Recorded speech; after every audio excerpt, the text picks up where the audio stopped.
The Charter and Rules Committee to order.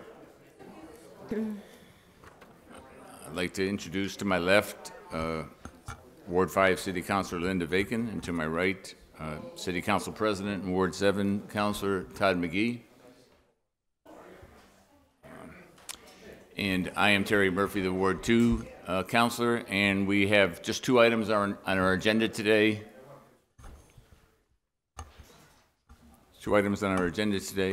And first one we're going to take up is introduced by City Councilor Michael Sullivan. Motion to take up item 1. Okay. Second. Okay, in favor? Aye. Okay. And it's introduced by Councilor Michael Sullivan, ordered that the Article 2, Section 4241 organization compensation be changed to allow for a stipend for fire commissioners. And Councilor Sullivan, I'm going to let you have a quick word, but we've talked a few things, and Councilor McGee has made some suggestions on how we want to go about this. But why don't you go ahead and give us your thoughts first? Good, then I'll give you my quick word, and we'll have at it. Having done a little more work on it on the side here, I think in order to allow for this stipend, the charter part of it, we'd have to look to get additional wording put in. Right now, the mayor is exclusive authority to appoint the fire commissioners. So if we had a stipend for the fire commissioners, it would in effect be, we'd be given whoever's in the executive office free authority to hand out money to whoever he pleases without any oversight from the legislative body. So I think the stipend is still in order. I think we have to make the charter change to allow for council confirmation of the appointee. And then the second part, it's in the ordinances that they serve without pay. And then once that's in place, I think my sense would be the legislative group would be more willing to entertain that. So, Councilor McGee. Yeah, I have no problem. Like I said in the last meeting, Councilor Sullivan, I have no problem looking to give a stipend to the fire commissioners or other members of our other boards. The question at hand now was to amend. Can I see that? Councilor? To amend Section 19 and of the ordinances and allow for subject to council approval, which is a charter change. That's not the order before us. The order before us is to add a stipend to the commission. So my suggestion would be, is in order to be in compliance with the rules, is we'd file an order to amend the charter to then say that it's subject to city council approval and then come back to the stipend. Because currently the order before us has nothing to do with this. okay, so basically it's back to the drawing board and start over from No, and I'm not saying the drawing. I understand what you're trying to do. It's procedure in the sense of you have one order before you, which is Article 2, Section 4241, compensation for change of a stipend for fire commissioners. This is Section 19 to change the charter from a mayor appointment to city council approval. Two separate orders. Right. So you'd have to file a separate order with regards to Section 19 so we can bring it up properly, vote it out to the board. Well, at the same time, we still have yours on the stipend. We can table it until we do this one, then get to the stipend, or do them all as one, and then come up with whatever number you want, whether it's 500, whatever the number is. I don't care. All right. Well, if I understand it correctly, it shouldn't be tabled here in charter and rules. It should be sent to ordinance then, right? I've kind of got it in the wrong place here, don't I? For ordinance, let's see. The Section 19 would be charter and rules. Section 19 would be charter and rules. Ordinance would be the ordinance. Yeah. But what we have before us would require an ordinance change. Correct. So, Correct. I mean, I don't think it would be a bad thing for us to take it and refer to the Ordinance Committee and wait till and then we can hold on that until you file the order requesting the charter change. I would suggest file an order for next meeting.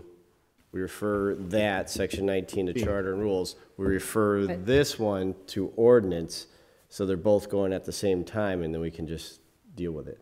Right. Okay. So I'll make the motion that we refer item 1 to the Ordinance Committee. Second. Okay. Councilor Bartley?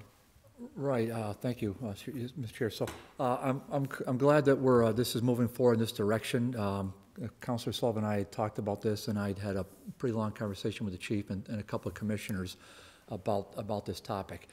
I'm not sure why the committee can't amend the order right here, and why, pursuant to the language we just suggested, and refer it back to the City Council for a full vote. And the full, instead of, it's really not delaying it that much, but, I mean, committee can do what it will, but, I mean, I would suggest you could probably just amend it right here and now to effectuate that change and put it to a full vote for April 16th and send it to the mayor for his consideration. So I can't say that the fire commissioners with whom I conferred and the chief are supportive of this. And so I think the ball would be in the mayor's court. I think you can get it there sooner rather than later if you amend it here and now in committee and send it to the council for a full vote. Thank you. The issue with that, Counselor, is you do not have an order with regards to Section 19. It's a brand new order. You cannot amend this order to then add that on without having gone through filing it with the council, showing it in essence for complying with state rules of open forum, giving it to the public to review, to have a comment on. This is brand new. Has nothing to do with the current order before us. Two different orders. Respectfully, I disagree. That's fine. But that's, But we're used to it. but you just vote the way you vote. We've amended things in committee plenty of times, and we sent it back to the full city council, and it would comply with open meeting law because it would be on the full city council agenda. And by the way, we suspend our rules constantly. So for example, last night, we didn't have the ballot language on the agenda. That wasn't in written form anywhere on the agenda, and we passed that. We had late file orders before us constantly that we suspend our rules and take final action on. But, you know, it's really neither here nor there. Okay. On the motion to refer to ordinance, all in favor? Aye. Opposed? 3-0. Okay, thank you. So that'll go to ordinance, Mike, and then file the other thing on the charter change for next meeting. Pick it up, okay? Second Motion item to on, take up item 2. Second. all in favor? Aye. Okay, item 2 is an order introduced by Joseph M. McGiverin. Order the City Council shall be as follows, that the following ballot question and summary be placed on the ballot for a special election on April 30th, 2019, or another date voted on by City Council. Ballot question is, shall the City of Holyoke be allowed to exempt from the provisions of Proposition 2 1/2, so-called the amounts required to pay for the bond issued in order to build 2 new middle schools in the city, yes or no, and provided further that said question shall be deemed approved if a majority of the persons voting thereon shall vote yes. Summary of the question is on December 2018, the Holyoke City Council voted, obviously it will not have been that, but without taking a position to place a question on the ballot, which will allow the voters to decide whether or not the city shall be allowed a temporary exclusion of the levy limit for purposes of raising funds to pay debt service costs to finance the development project for 2 new middle schools in the city. The exclusion of the levy limit shall cease at the time the bond is repaid in full. The question will be approved and the debt exclusion accepted if a majority of the voters voting on the ballot question vote yes. And I'd like to start by asking our city solicitor, Crystal, I know we've talked a little bit about a few things. I just want to clarify a few things that came up at our last meeting. One is how many ways this can get on the ballot. 2 is can a financial amount be put on the ballot? And 3 is the activity to support or oppose this, when does that become restricted? So those are 3 questions. Crystal, if you can.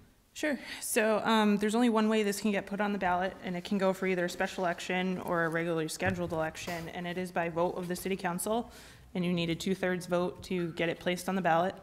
You can't do the petition referendum that sometimes is offered for other things. This is all by statute. There's a whole booklet on how Proposition 2.5 works. Your second question about financials, you can,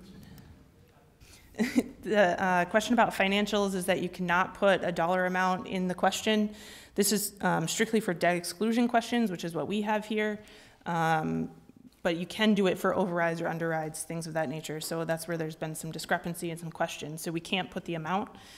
And as to activities to support it, they encourage the legislators to basically advocate for it, against it. However, you would normally advocate for yourselves during election season. You would then also advocate for this question or against this question as you see fit. So I want to make clear that the language in the city council vote is different from what the ballot question can be. And this is due to just further research into the Proposition 2.5 statute.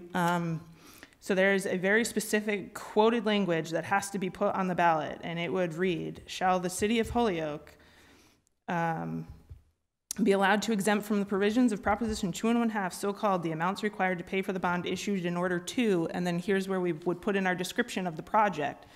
I am in discussions on what that's going to look like, but basically it's going to be square footage of the buildings, the exact locations of the two schools, and description of that nature.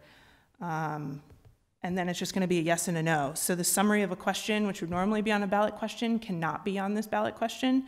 And the further language under the yes and no that's listed on your agenda would also not be there. So it would stop right at the yes and no. So the way that you have the ballot question written in item number 2, it would be ballot questions, shall the city of Holyoke, the yes line, no line. That's it. So we can provide more information in our city council vote, but the ballot question itself is very streamlined, very specific onto what we can put in there. Okay, let me just, and I'll take questions in a second, but just let me ask you one more thing about, because I keep reading the advocacy for or against, when, and the inability to use public facilities to do that. So when does that kick in? Does that kick in only after we take a vote to put it on the ballot, or does it take a vote prior to? Do you know? That's just a law by nature. You can't use public funds to advocate for ballot questions or campaigning. So is that then, and this is where I get confused. So right now, if we had a meeting not to decide on the ballot question, but just to discuss the pros and cons of the ballot question in a public facility, is that violating it or not? I mean, that's your open meeting law. That's not, your discussion here as a council about the question is. I mean, in our case, we're trying to decide whether we put something on the ballot. But, and as I read all the language on Proposition, I learned more about Proposition 2.5 than I ever wanted to. But, so at a certain point, we could not use anyone could not use a public facility to advocate or to propose against this question. Is that correct? Because you can't use public facilities to support or oppose. I mean, I think you're confusing a city council having discussion versus using public funds to then promote the question beyond what the city council would be doing in discussion. Okay, I'll come back to you on that. Councilor Bacon, I think you had a question. I think I know where you're trying to go with this. So this was my question. So in the use of the public resources, I think the question is, can an employee of the city during their work time advocate for or against the ballot question in terms of the use of public resources and or in the public space, such as the senior center? Remember when we had the issue about CPA and people advocating for it, and then the question being raised about equal time to advocate against it? That was in the public space of the senior center. And so I think that's the arena of the question. Yeah. I mean, there's a whole section in the statute as far as campaign activities.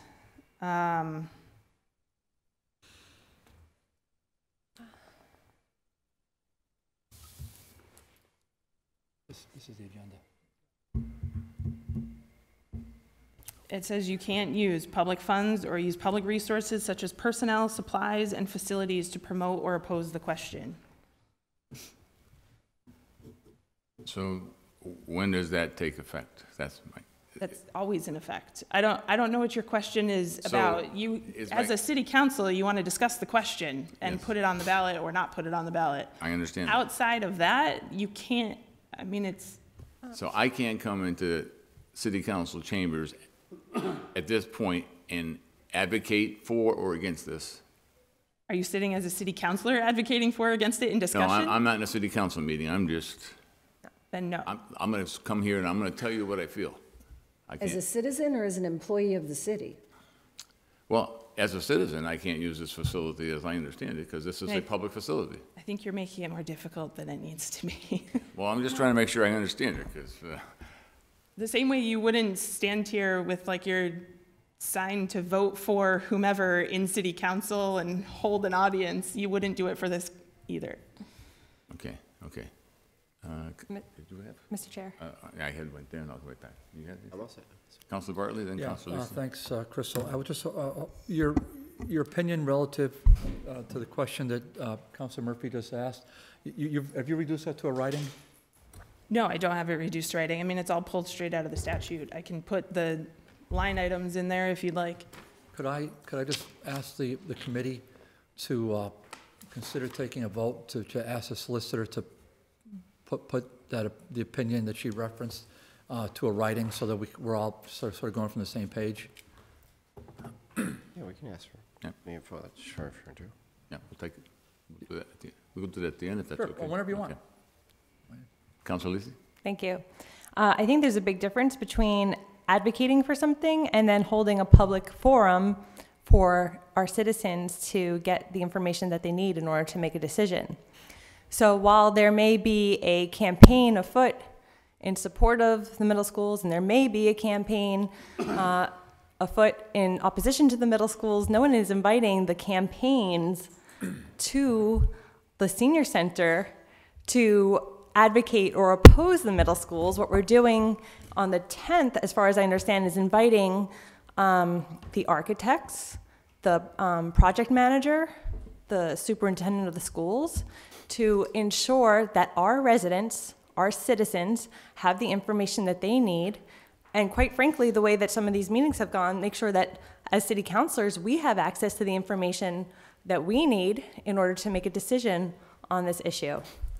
So really, the use of public space for the meeting on the 10th, if that's what everybody's alluding to, is an informational meeting for which, just like any other, city council debate or issues that come before us, have the ability to use public spaces, city property to get the information out. Okay, thank you. Any other thoughts, comments on that? Joe? Oh. No, okay. Okay, so this is going to be, and obviously we're, as you know, in the last meeting, we took a lot of public testimony, so we're pretty much going to be asking questions and trying to get answers here tonight. I have, and Councilor Lisi, here's a sheet that you might want to get. Oh, that would be great. I have, at Dr. Zreich's request, submitted quite a few questions for Dr. Zreich to work on, and he sent me his reply yesterday, which is 12 pages. I'm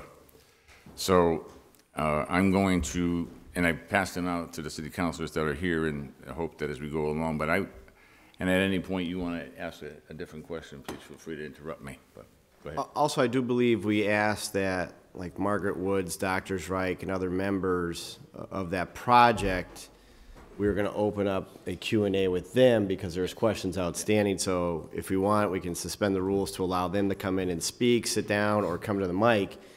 But to get those questions going, that was one of the biggest issues at the last meeting. I'll make a motion to suspend and allow them to come in to answer questions. All in favor? All right. We have you, there's 4 seats there, or however you want to do it.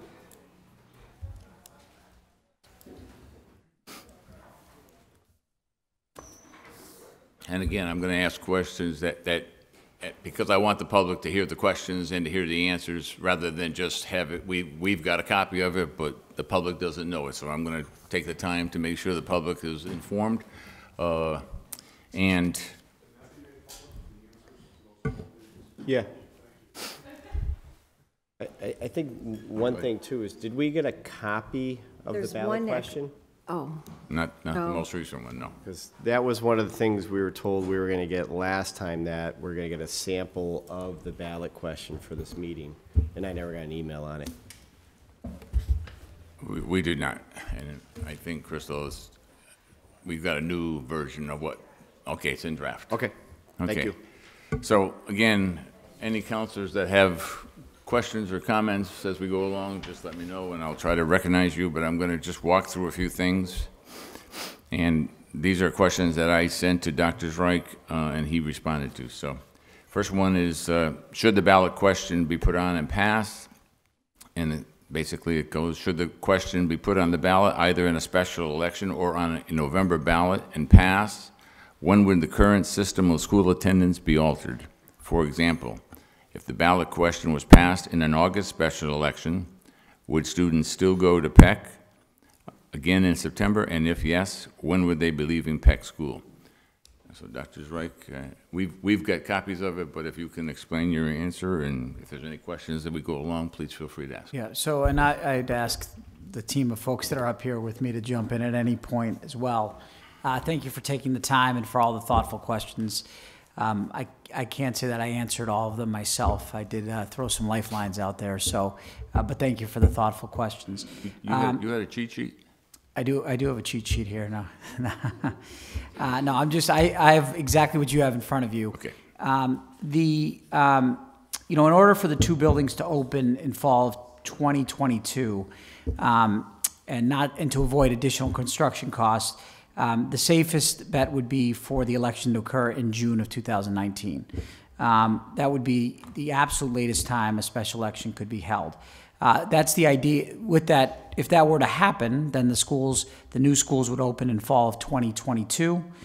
And we would begin the teardown of Peck in August of 2020.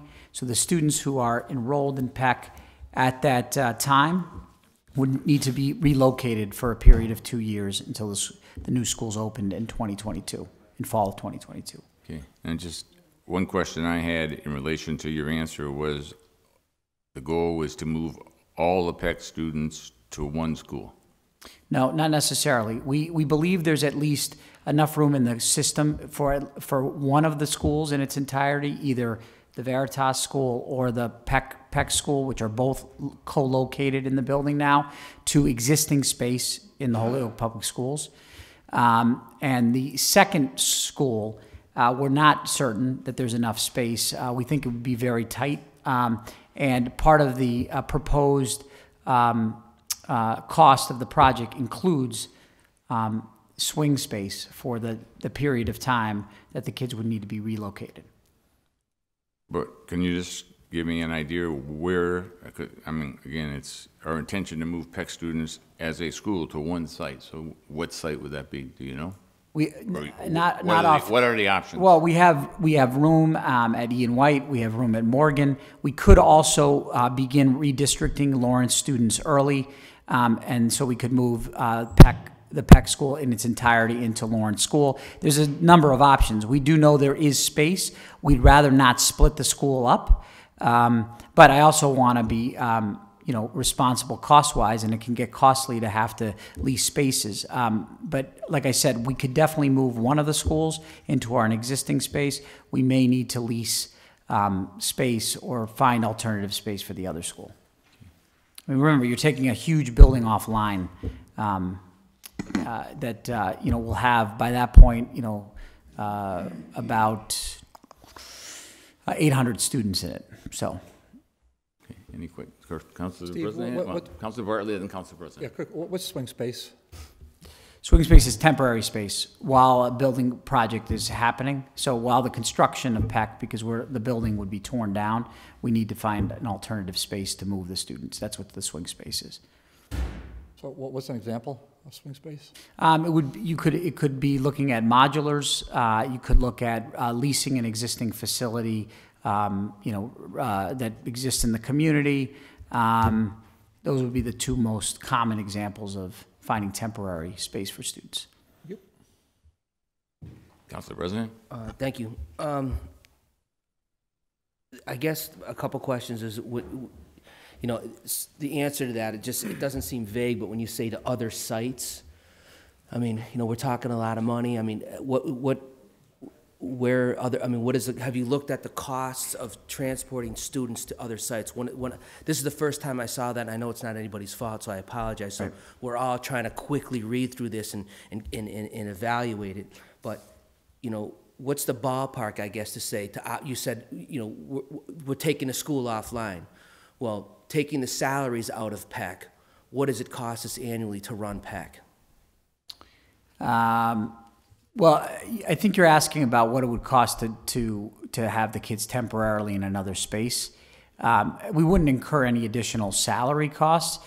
There might be some slight transportation costs depending on where the location is, because the school PEC serves as a neighborhood school now, so there would be there could be some increased transportation costs, and then there would be the cost of for one of the schools, like I said, the leasing facility for a year. That is included as part of the proposal in the project, because we, the building committee discussed at length the fact that we had to build in the potential for costs for students having to be relocated while the new building was being constructed.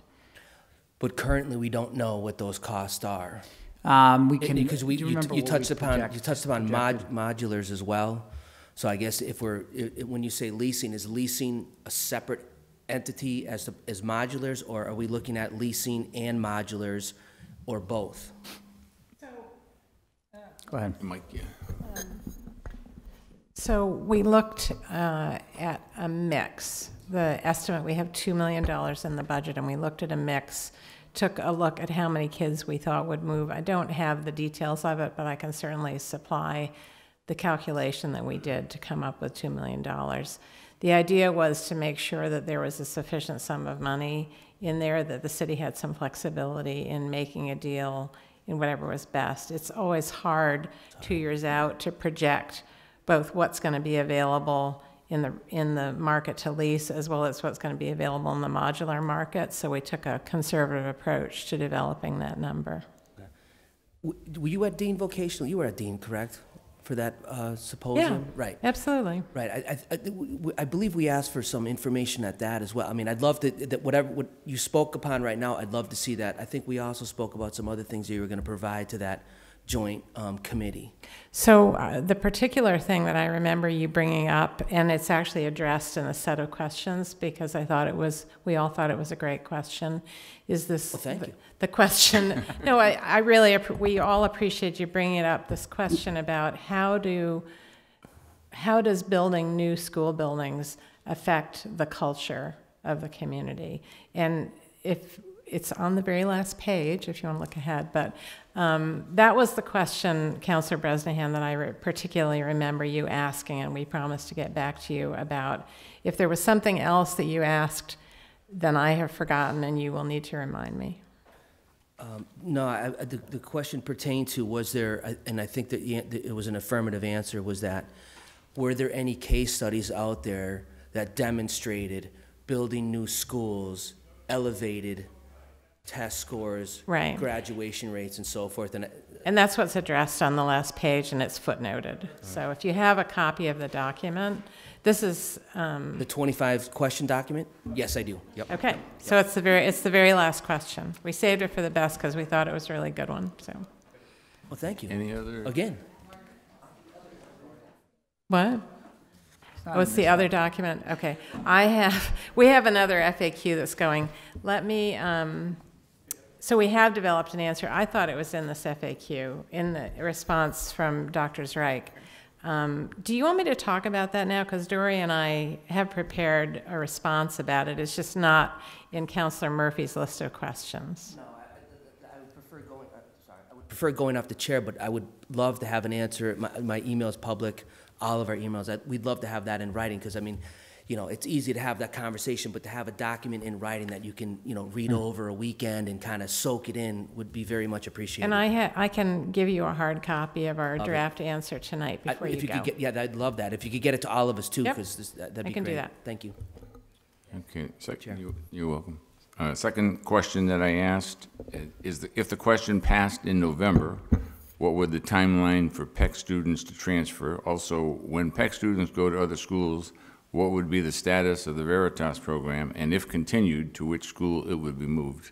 You somewhat started to answer that, but if you could embellish that a little bit, I'd appreciate it. Yeah, so we talked a little bit about where the students would go from the PEC building, which again, there's two schools there. There's PEC and there's Veritas. The answer around the question of the status of Veritas, the plan is if Veritas continues to be a successful school, yes, they would move as a program. They're under a contract with the district right now as an operator. And if they, you know, this is their first year, they have a 3-year contract. I fully expect them to be successful. If they are, they will move in their, you know, as a program to another space and continue to exist as a school, just like the PEC school, which is in that same building. If the, you asked about the timeline for, if the question passed in November, you know, that would just delay, you know, there'd be a strong chance that the project would be delayed, which would delay the possibility of opening the school in fall of 2022. It would just push out the rip down of PEC, and the kids would move later, obviously, because the new buildings wouldn't open until halfway through the 22-23 school year. So it would push things back, could push things back 6 months. So if it was on the ballot in November and passed, we'd be more than likely talking a January 23 That's correct. opening? January 23, that's right. Okay. Yep.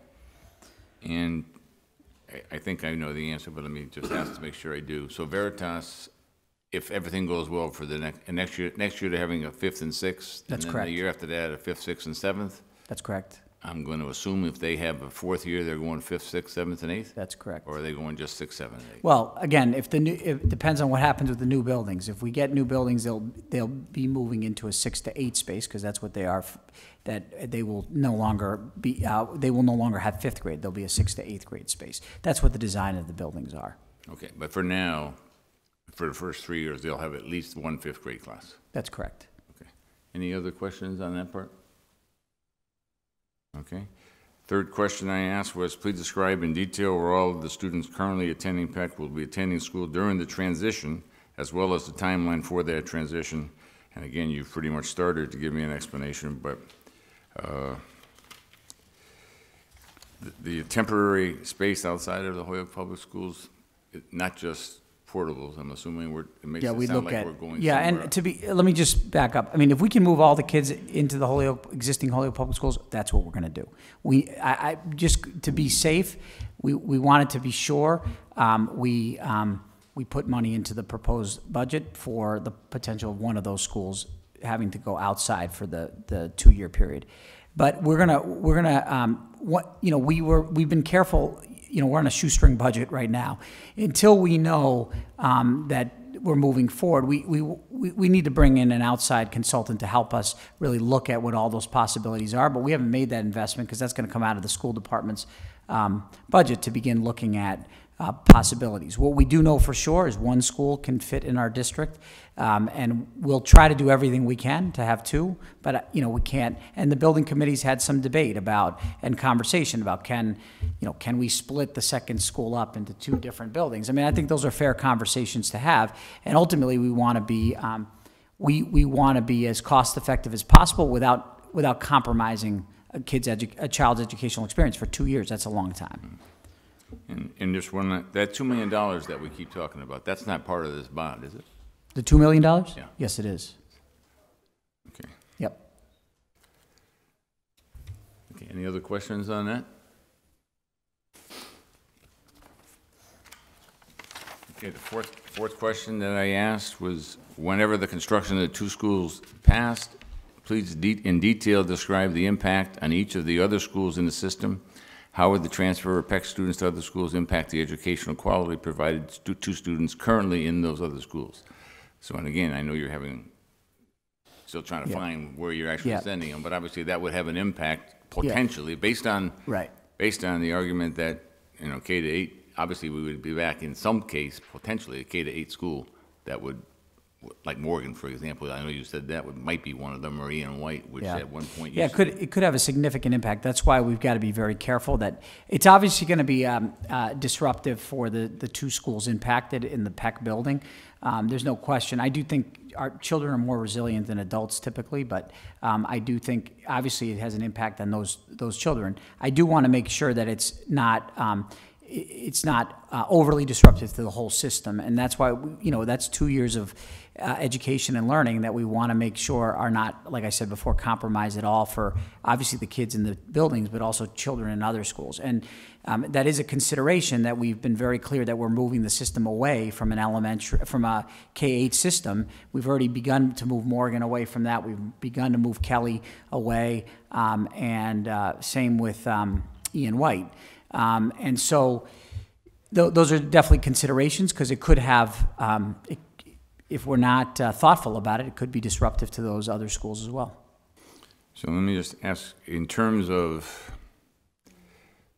because Peck right now is 5 through 8? Peck is 4 to 8. 4 to 8. So would be, and I know you're talking about trying to keep the Peck students together, but would we be potentially less damaging to other schools if we were to break up some of those classes? So 4th went one place, and 5th went to another, and 6th and 7th went to another. And I would also assume if you were doing that, you wouldn't have a principal for each of those places. And if you moved all of the Peck students to one school, is the Peck principal going to be the principal of part of the school and the Morgan school principal part of the Morgan school part of the school? Yeah. So the personnel issues are far in the distance, and things, as you may know, in the Holyoke Public Schools shift quite a bit. So be too hard to speculate on that. I do think you raised some good questions about, I think we will look at whether it makes sense to do that. I will point out one of the things we'll do if this moves forward is we'll have to hire somebody, a consultant, to help us with redistricting. For the district. Clearly, if we have 2 new middle schools, we're going to have to redistrict the elementary schools and create, relook at the lines, the neighborhood lines that we have. As part of that, what I want to be careful of is that we don't move kids during the temporary period for the 2 years and then have to move them again. So I want to be very cognizant of that. I think that's really disruptive for children and families to do that multiple times. So that's why I would want to be, especially with the 4th and the younger grades, we want to be very careful that we're not, overly disrupting families for the temporary period and then for the full-blown redistricting that would happen when new middle schools came on board. But again, if we did that and we had 4th graders going to one school and 5th Yep. graders going to another school, in 2 years, if the new schools were built, they're all going. They would end up go at the one new or the other right, of the new middle right. schools. But they'd be so moving. in effect, they really wouldn't. Once they moved the first time, to Peck and from Peck to whatever school they're going to, hopefully that would be their only move until they went to the new middle schools. That's correct. But they'd have 2 transitions, is my point. Yeah. They'd be transitioning to a new school with, a whole new group of kids, presumably, right? And then they'd transition to a new school with a whole new group of kids again, because they'd be merging with other schools at that point. But it is a consideration, and we have discussed that as a building committee, and there's been healthy discussion about whether that makes sense. Okay. Any questions? Council President? Thank you. Doctor, is there any pushback from the teachers' union? Is there any concerns that you have with the change of job, like if they're going from teaching in a classroom environment to a modular, they're going to a different location? Do you foresee, do you anticipate, is that even a possibility, I guess, for the teachers' union to say, you know what, I've been teaching at this school for a long time, I'm not willing to travel, or I want to increase in my pay for this duress of teaching in a mobile home, or any of that sort of thing? Yeah, so I would say this. First of all, I think Holyoke has some of the best teachers in the Commonwealth. I just want to say that, who are very flexible and adaptable people. They are very much supportive of this project. I just met with Pete McAndrew today. He was willing to come down here today, but I told him it might be a long meeting. There'll be other times, and there was no public comment. I think teachers in Holyoke are very excited to have in teaching in better conditions. I mean, I think I don't envy the teacher that has to teach at Peck and Kelly and Lawrence School where there's no cooling and it gets extremely hot in the summer. I mean, those are not attractive places to teach. And so there is a lot of support for teachers for that, just to be in better conditions, working conditions. But at the same time, they've also been some of the loudest voices around the model doesn't work that we have. The K-8 model has not worked for our kids, and they've been the most against that, almost to a school. I've heard that from across the district. So there's a lot of support from our staff around this is the direction. They're supportive of the direction. Yes, there's obviously anxiety around change and obviously this is going to there's going to be a lot of shifts in the system for this to happen. But the end result is better for kids and ultimately makes for happier teachers, which will ultimately benefit children. And when you said that, you said K through 8, right? I heard K. K to 8. The K through 8. Pre-K to 8. Right. So the K through 8 program that we initiated did not work. I don't believe that it did, and certainly people came to that decision well before I arrived, and the school committee was pretty adamant about that. At first I didn't pay much attention, but the longer not that I didn't pay attention to them, but over time it became increasingly clear that I believe that they were right, and our educators echoed the same thing. Wasn't working. Has there been any communications from the teachers union of support of this that we could visualize from the teachers union, from not only the teachers union but also the folks that are in the main office, not only perhaps, I'm not referring to just building 2 new schools, but I'd like to know that their support of an early ballot question, as well as that going on the ballot, not in November of election year, but also support. I mean, everybody supports building 2 new schools, I imagine. Right. But the question, there's some of the associates from the engineering firm were here and said that, pushing it out 3 months, they would write a letter. MSBA wouldn't be such a big deal. I mean, if we could save $50,000, we might be able to put $50,000 into the City Hall Annex or into this building for preventative maintenance as well as just general maintenance. So, I mean, we talked a little bit about, it going on the ballot, but I'm just, with getting this document now, with, some of our questions that we asked, with all due respect, at the Dean Vocational that have not been supplied, answers to those questions haven't been supplied, just becomes like, well, I mean, and then having them come before us and say that, we could go back to the state and say, hey, could you push it off 120 days or whatever the case may be because they have a November election. They might understand that. They might look at the dynamics of the City of Holyoke as well as our financial status that the City of Holyoke is dealing with and say, maybe let's wait till November. Let's put it on the November ballot. We all know the turnout rates on a special election are very low. So we have an opportunity where we have a city council election as well as other municipality elections, and to have this on the ballot, you're going to see a large turnout because politicians go out there, they knock on doors, they ask for support, they get the voters to the booths. That's what gets us reelected. So I mean, I'm just wondering, I understand that the numbers might change, the sale tax might go up, the price of lumber goes up, the price of deconstruction goes up, but for the rest of us that reside here and have to pay for that $50,000 when there's a salary study that's on the table to get people that haven't gotten raises in years. I mean, is it worth us to push this through on an election where we're going to have a low voter turnout as opposed to waiting? I mean, could you find out, would the state allow us to put it on the November ballot without any issues? Go ahead. Margaret. So I want to give an update about that. As a result of what I heard at the meeting and some further correspondence with Councilor Murphy, I did ask the MSBA to move the project from, it had been scheduled for the April 10th board meeting, which is to say would have been voted on by the MSBA in the affirmative next week. I asked them on behalf of the city councilors to move it to the next board meeting, which is June 26th. So I think it's important to understand they meet 6 times a year, so it's every 2 months. I will be honest and say they were a little resistant. But I made a strong case on behalf of what I heard, and they did agree to move it. So what that does is, if it had stayed on April 10th, the community has 120 days from the date of the MSBA vote to secure the local vote. So that's essentially moved it from, with a June 26th date now, it moves the end date to October 26th. I can't make any guarantees about them then moving it to November. I know it doesn't seem like a lot, but I just want to flag that in addition to the fact that we already asked the MSBA to move it, to make a change once, and they've been willing.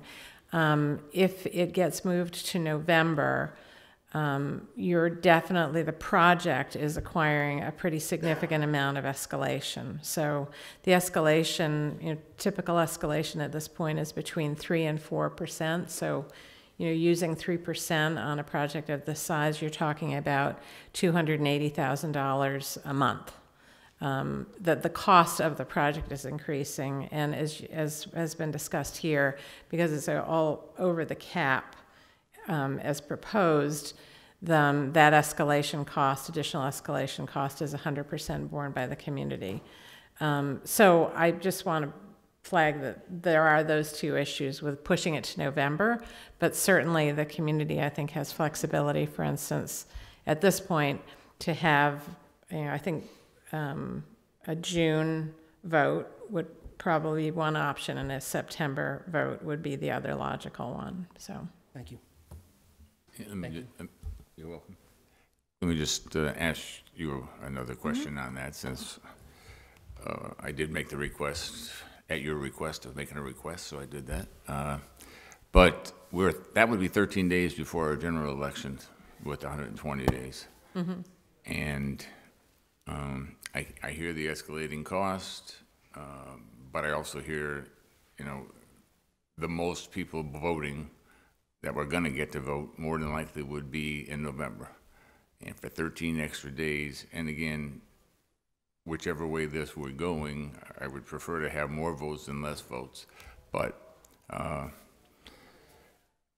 is there a possibility that you have 120 days, but in reality, you would have to call a special election a month before or 6 weeks before your real election or your general election? And that just does not make sense to me. So I know you indicated you didn't think that was a possibility, but it would seem to me 13 days. And if we had made a commitment at a certain point that we're going to put it on the ballot, but do it in November, I would think they would say, okay, they're making us wait an additional 13 days, but they are putting it on the ballot.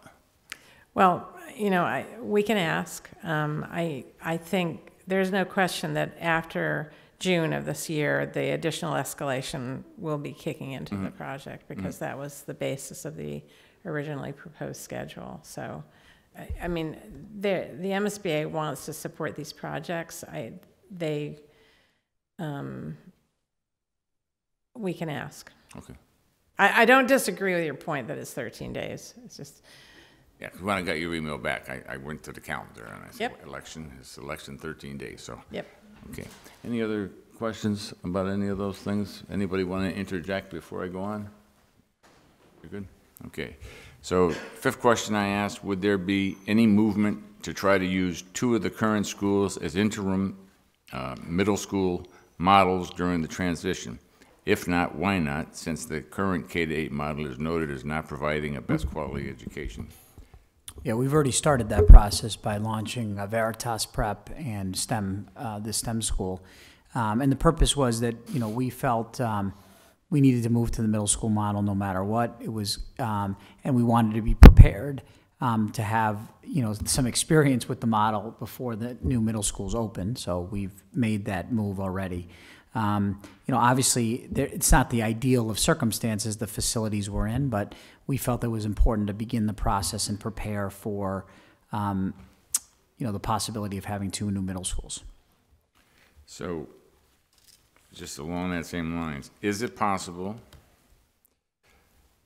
and again, I'm trying to go on the basis of, for that 2-year window of getting the best education possible for all the kids, from K to 8. Is it possible, beyond STEM and beyond Veritas, and obviously Veritas would be moving if we did this, to potentially make a 6th, 7th, and 8th grade only at one of the schools, so that all the students that will eventually, or would have been at the middle school, would be in the same school, and it would not be with We don't have enough. We don't have a school that has a capacity for all the middle schoolers in the city, because there's about 1,100. So we'd have to divide them up between two buildings. Okay, but Veritas is going to have 60, 100, 100 and then STEM's going to have 300. students next year. Yeah. No, Veritas will have about 260 students, and STEM has about the same. Okay. But there's not enough room. There is enough room at Peck, but that building would be coming down. Yeah. The STEM space doesn't have enough because we're at the Dean campus.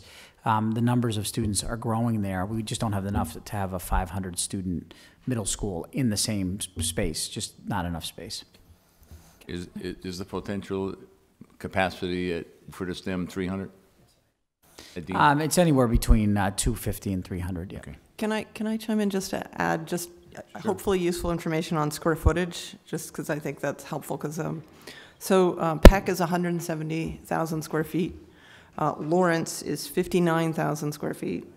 Metcalf is 35,000 square feet. The proposed new schools are each roughly 106,000 square feet, and they're to serve 550 students. So that gives you some kind of way of assessing, because that's been one of the things we've been trying to kind of draw attention to as well, is that you could put a smaller subset of a middle school potentially in Lawrence, but not 550 students without significant compromise to the experience. So that's a challenge. Okay. Well, started to ask. Any other questions on it? Councilor Breslin? Councilor Bacon and then Councilor Breslin. I just have a clarifying question. I thought I understood earlier this evening that you thought there was space in one location for one of the schools in its entirety to go. So that would seem that it would be able to accommodate the 260 plus the 260 that Councilor Murphy was talking about. So in a year, when Peck School with this proposal would come down, the current Peck School, not the building, but the school, has about 300 students, just under 300 students. At that point, Veritas would have 350 to 400 students. We have enough space in our existing buildings to move one school in its entirety. Likely the Peck School, which has about 300 kids, could easily fit into existing space in the district. Okay, so when you're referring to one school, you're not referring to the half of the 1,100. You're correct. Referring to a third. That's correct. That's right. That's right. That was a little confusing. Thank you. No problem. Councilor President? Yeah, I just want to just pinpoint that, depending on how many folks pull out actual papers to run for office, there may be a primary in September.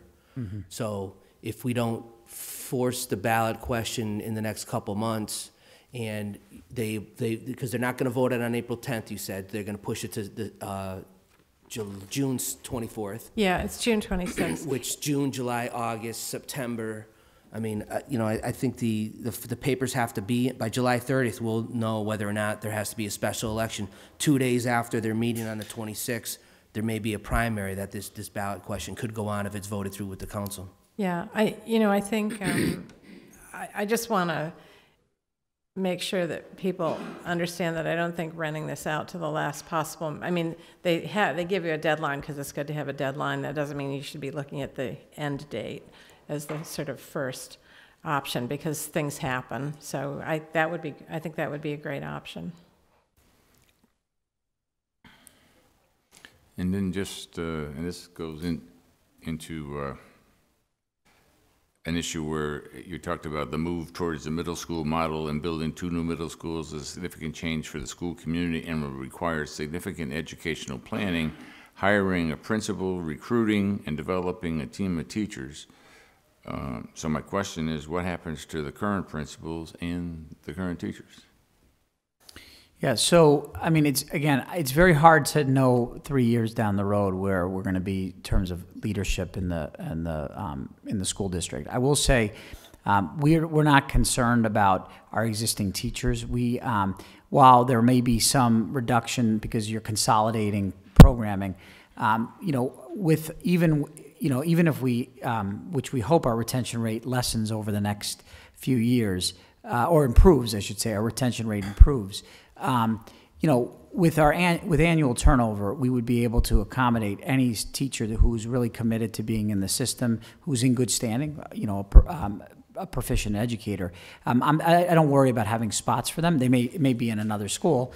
Many of them are going to want to go to a brand new school. So too early to make decisions about the leadership, but I do know that any teacher who is with us now and is committed to being with us in 3 years, we'll have a place for them in the system.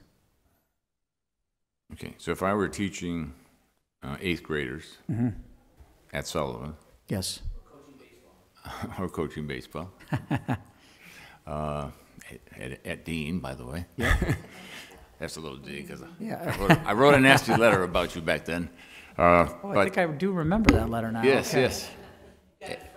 Yeah, that's right. Now I understand why the world is the way it is. Okay. Remember, I have a baseball bat in my car. Just keep that in mind. But I'm non-violent, so you're okay. But again, so if I was an 8th grade teacher at Sullivan, yes, as this goes through, assuming I'm getting good reviews, yes, I should assume that I would be an 8th grade teacher at these new schools. No question. Okay. Well, I should say you might be a 7th grade teacher, in the new buildings, depending on where there may be need, and some people like to move grades, but you'd be a middle school teacher because that's what the certification that they hold is middle school certification. Okay. Any other questions? Can I just add something? Dr. Zake, you've talked before about the issue that you've had in the district that I thought was quite persuasive about the challenges of maintaining teachers in the 7th and 8th grade. And I think that this is an important impact on the teachers that is a if you look at positive. Thank you for bringing that up. I mean, if you look at our retention rates, they're the worst in the middle school grades. And, the challenging years for young people, that's part of it. But I think a bigger factor is, we've been asking people to teach multiple grade levels and multiple content areas. So if in Holyoke you might be teaching 7th and 8th grade math and science. That's very unusual because of how small our middle schools are. People are forced to teach 2 different content areas. In most districts around this state, they're teaching, you're a 7th grade math teacher, you're a 8th grade science teacher. And it's not very attractive to have to come teach 2 grade levels and 2 different disciplines. And so that has been a factor in us retaining teachers. And if you look at particularly math and science, we've had tremendous challenges in retaining quality educators. Just make sure I understand that. So because you have fewer 7th grade classes in a building. That's correct. We have someone has to teach 2 7th grade math classes and 2 8th grade math That's classes. correct. Okay. They usually teach 4 classes, so they teach 2 7th and 2 8th. Okay. Or they would teach, in some cases, they're teaching math and science to both 7th graders and 8th graders. Okay. And in the new school system, they would only teach, because there are going to be 6 classrooms of 7th graders or 6 classrooms of 8th graders and 6 classrooms of 6th graders. there'd be, in each school, there's 2 teams of 4 teachers each. So there's 8 6th grade teachers, 8 7th grade teachers, and 8 8th grade teachers. I mean, but the buildings, as I saw them, I just came from my basketball clinic at Donahue. Okay. And there's the charts. So 3 8th grade classes and an 8th grade science class. 3 8th grades. So I'm assuming the science room is a separate facility from the homeroom, if you will. Is that not correct? Dory, you want to take that? So that's the 4 right there: science, English, math, and social studies. And at the 6th grade level, the curriculum's different. So there's a 6th grade science classroom and a 6th grade science lab. But the labs, part of the contemporary design of science labs in the state is that the room has to enable both the lab area and a meeting area. So I assume that would continue to be a homeroom. Yeah, so the way it's designed is there's 2 6th grade teams in every building of 4 teachers each. So if there's about 90 to 100 students in every team. So each building has 2 teams of 90 students per grade. So 180 students roughly per grade. Okay. And so if you're a 6th grade teacher, and a science teacher, you would teach, and you'd also have a colleague that also teaches the same grade level and the same content area, which is another problem, because you may be the only 7th grade teacher at Sullivan, and you don't have anybody else that you can plan with or collaborate with unless you're meeting across schools in Holyoke. And that's pretty lonely. Okay. Any other questions on that? Okay, the next 6th question I had, assuming that the new schools were scheduled to be open for the fall of '22, please describe in detail the school system for that year. Which schools would be closed, which students would be transferred to other schools, and which students would not be impacted? Yeah, so we've been pretty clear that our commitment, we're definitely committed to dual language in the Holyoke Public Schools. So we are made a commitment to maintain the programming for dual language. We are still evaluating, like we said, the Veritas school. We're also evaluating STEM. It's only its first year. So in terms of programming, that's where our current thinking is. The proposal that we had made 3 years ago, if we had 2 new middle schools, included the closing of our most poorly rated buildings, which were Metcalf, Peck, and Lawrence School. So those 3 schools would be taken offline. Obviously, Peck would be knocked down, and then we'd vacate Metcalf and Lawrence schools just because they're outdated, costly facilities to run. They're both smaller floor plans, especially Metcalf is a very small school. And then McMahon School, which was also on the bottom of the list, we could either take it offline, or we have talked about having it be an early childhood center like Metcalf used to be. And a lot of people were fond of having an early childhood center. And it hasn't been a secret that I'd love to see full-day pre-K for all 4-year-olds in the city. And we would need additional space if we were to add those about 400 4-year-olds to the system. And McMahon is a very good layout for that. It's built for tiny people. Tiny ceilings, tiny everything, and it's all on one floor. So it's a really good layout for, Metcalf was not a good layout for an early childhood center, because a lot of ups and downs, and not the safest of facilities for the 3 and 4-year-olds. So we would have the option, if at that point we are able to provide full day pre-K, to use McMahon School for that purpose. Let me just, 2 things. Let me talk about Metcalf for a second. Sure. Because some of the materials that I got in looking, I think it was the 2016 report, where in terms of the condition of the building, Metcalf had a pretty good rating compared to a lot of the other buildings that we're keeping. And if think I'm correct, I keep hearing good things about the educational quality that people are receiving at Metcalf, I guess mostly dual language. And so I guess my question would be, if we've got, again, a building that is structurally sound, a building that seems to be providing an educational environment that has been successful, why would we take that school off? I know it's an old building, but I mean, again, when there is success and there's structurally a sound building, I'm not quite sure why we take that one off. Yeah, Whitney, do you want to talk a little bit about the conditions of Metcalf?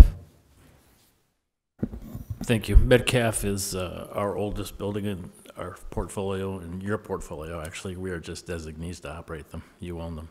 And 1911 was the day it was built, or the year it was built.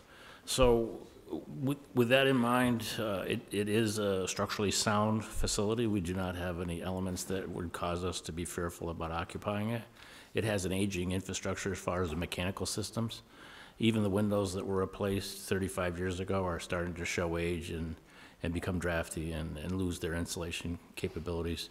So the plumbing facilities are inadequate as far as the bathrooms are concerned. There was a renovation that was brought in as for a new elevator, and a portion of those aspects of improvement did address certain areas of the bathrooms, but the cafeteria, the gymnasium, those types of, the cafeteria especially is a challenge for that many students that we have there. Also, there's a diversity of age that we have in that facility now that previously had just been utilized for a preschool. So consequently, now that you get third and fourth graders in there, it puts a different stress on the facility, and that compatibility with those spaces makes it very challenging. Yeah, I would also add to that. I mean, it's a small school, and we're running way too many school buildings for the number of kids we have. Right now, we're running 11 buildings. There's no we should be running 8 buildings, but we are compromised by smaller buildings in the district, and it's costing us. We're an inefficient school district right now. We need to close. You know, we would benefit from operating fewer buildings that are larger, not too large, but of great. I mean, Metcalf is 250 students at the most. Lawrence is a tiny. A tiny school. McMahon is a pretty tiny school. They just don't have capacity, and they're older facilities as well. I think Metcalf is passable for an elementary school. The challenge for us as a school system is we have no appropriate middle school spaces anywhere in the school system, and the one building that we still hold on to that was built as a middle school is Peck. And you don't want to hear me go on my long rant about Peck School. But none of the other spaces are appropriate for middle school. And that's one of our greatest challenges as a system, is we have to find a way to get a more appropriate, find more appropriate middle school spaces for students. Because right now we have middle school kids all over the district attending spaces that are just not appropriate for what 21st century looks like. Council Lisi. Thank you. I just wanted to note that, so as a dual language parent, I think that the success of what is perceived to be Metcalf's success is not necessarily related to the building, but to the program. And we saw a pilot program grow to 5 years in, and now it's multiplied to the Ian White School. So I think that we shouldn't confuse the success of that school necessarily tied to the building, but really it's tied to the programming that we see a lot of families in Holyoke having an interest in and success with. Okay. Any other comments or questions? Let me just get into what I highlighted here, Dr. Sure. Zink. So, again, highlighting what you said, we would work with a firm with unique expertise to develop a plan to redraw the enrollment zones. Yes. So the two middle school buildings would have separate enrollment zones with some seats available for students to select into the school based on their interest. So do we have a schematic of what the zones are? No.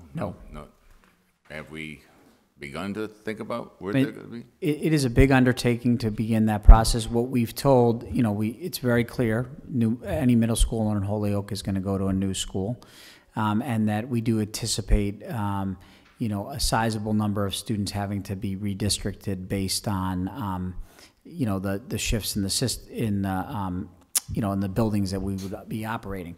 But we need to have somebody come in and do that work. And I, you know, again, running on a shoestring budget, we wanted to be very careful not to make that investment until we knew we were going in this direction.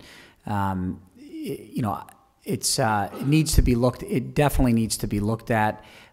We've all, you know, either way, we're going to have to look at our enrollment zones, because we are, you know, seeing increased enrollment at Ian White and demand for Ian White. But before we engage in what, you know, could be a significant cost to the school district to bring in a consultant, we want to make sure that that's the direction we're going. And we'd want to have community conversations with families over the course of the upcoming school year, once we knew that new buildings were coming online or not. And is that cost included in that 2 million, or is this an additional cost? No, that is not included in the 2 million. No. Yes. And having gone through a number of school zoning projects on the school committee the past 10 years, it wouldn't be prudent now to really go into the zones, because new housing developments opening or closing can significantly change what it looks like. So it's something you wait till much later on when you want to make the changes, because population shifts could be huge when you think about the Library Commons project coming online, or the new project potentially up by Holy Family Road. I mean, these can make significant changes on your community, so you wouldn't want to do that now. That's something that we look at maybe a year out, usually, when we've done this in the past, to see where populations change, when we made the shift around the Peck School project and moved some lines that impacted McMahon School. So it would be difficult to kind of anticipate that population right now. Yeah. And you know, I've seen a lot of volatility here just in my 3.5 years here, to see where Ian White, the demand for Ian White today versus where it was 3 years ago has been a significant change. And then with Paulo Ferrer, as an example, moving out of town, we expect to see shifts in the high school population, and that can happen. That can happen from 1 year to the next. So that's something that we have to be nimble about and want to be. You know, it wouldn't, as Mr. Sheehan said, it wouldn't be prudent to get too far ahead of it. But again, just so the STEM Academy. Yes. Assuming 2 more years goes by and you're happy with it, the STEM Academy would be in one of the middle schools. Yes. And assuming the Veritas prep situation, you're happy with that, that would be in another middle school. That's correct. So when Veritas is in the school, do they have a section that they actually run? Well, at that point, they'd have enough kids to have one school. I mean, to operate one school. Now, what other programs would be in there, it's too early to say. I would say this about STEM, though.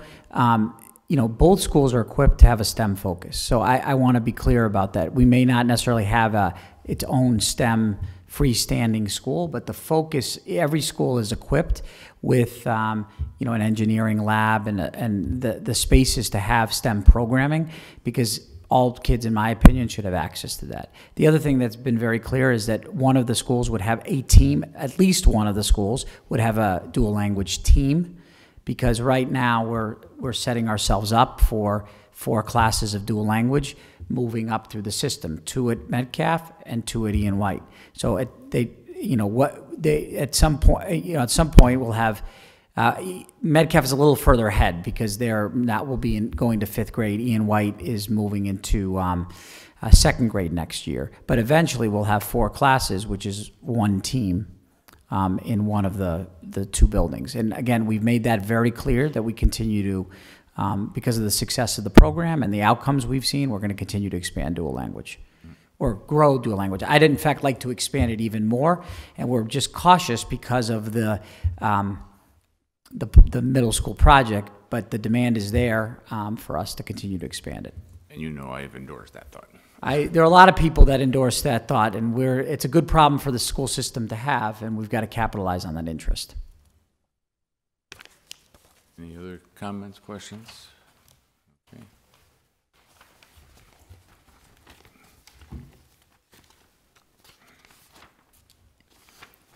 And again, McMahon would no longer be an elementary school, it would just be pre-K. Well, the plan is that has been the proposal. Now, for it to be a pre-K, we'd have to have additional funding to be able to offer free full-day pre-K. So it's dependent on whether the state is eventually going to fund and provide more support for four-year-old education. And so if the state did not provide the additional funding, what would happen at McMahon? At this point, McMahon wouldn't, our plan is that McMahon would no longer serve as an elementary school. So potentially we'd be taking, obviously if we would demolish Peck, so that's gone, but Lawrence, Metcalf, and McMahon potentially could be taken offline. Potentially. I will say, though, the movement towards more pre-K is there, and we've doubled the number of pre-K seats. So I don't see that going away. So I think it'd be highly unlikely that McMahon would not be used as a school site. And, that's a community that has long had a school, and, we wouldn't want it just a vacant building. And by that point, like I said, it's part of our 3-year plan to have 4-year-old education for all kids in the city. Oh, okay. Okay, the next question are there programs that definitely would be expanded, and if so, which ones, how, and where? Dual language, you've already mentioned. Dual language, yeah. If I could wave a magic wand and we could expand it all over the city, we would. So the other programs, I think, the jury's out. We don't have current plans to expand it. We want to assess its quality first. I think we have enough evidence to know that dual language is working for kids and families. The other programs, I think the jury's still out. Can you explain that Summit Learning at Peck? Summit Learning is more of a platform that students use, one-to-one technology where all their learning is online and it's individualized to their own pace. And this is our 3rd year, and I think the jury's still, we've seen some mixed results from it. Next year, Peck as an entire school is going to go to that platform. But I don't have enough evidence yet to say that that's something we would do, and a model we would keep in the new middle school. And just to add in there that both new middle schools will be one-to-one throughout anyway, so that it's not so much the technology, it's the program question, because the capacity would be there. Right. So explain one-to-one to me again. One-to-one is every student will have a device, say a Chromebook. Right. That's so when you talk about sort of renovating versus new, part of what's going on with these new schools is this cost includes new furniture, new technology, new teaching technology. That's all part of the project cost. So they'll open with new technology per student. Not to play devil's advocate, but what the heck, why not? So in reality, part of this is basically providing some kind of device for each student, and that's part of their. In effect, that's sort of like the books of my day. All right. Right. Well, we still believe in books too. I'm very happy to hear that, Dr. Okay, and books in English and Spanish. So. And if I'm not mistaken, I thought I saw something like $600,000 in each of those schools in terms of technology. Is that not correct? Isn't it $1,200 per student?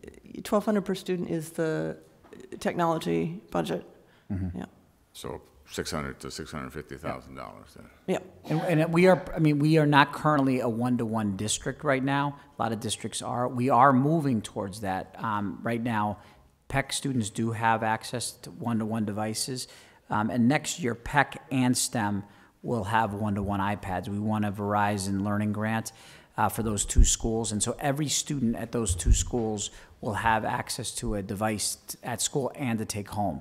And part of that is in advance of where we want to go as a school system. I'd like to see the high school move to that over time.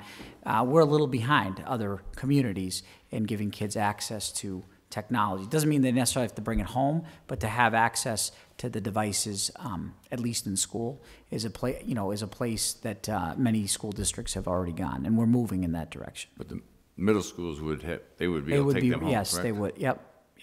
And it would allow us to deploy our other technology to elementary schools and the high school. That's the other beauty of when you get new facilities is part of it is new furniture and new technology, and you're not allowed to bring old furniture, older furniture from other schools, which would allow us to, to upgrade all our furniture and technology across the system.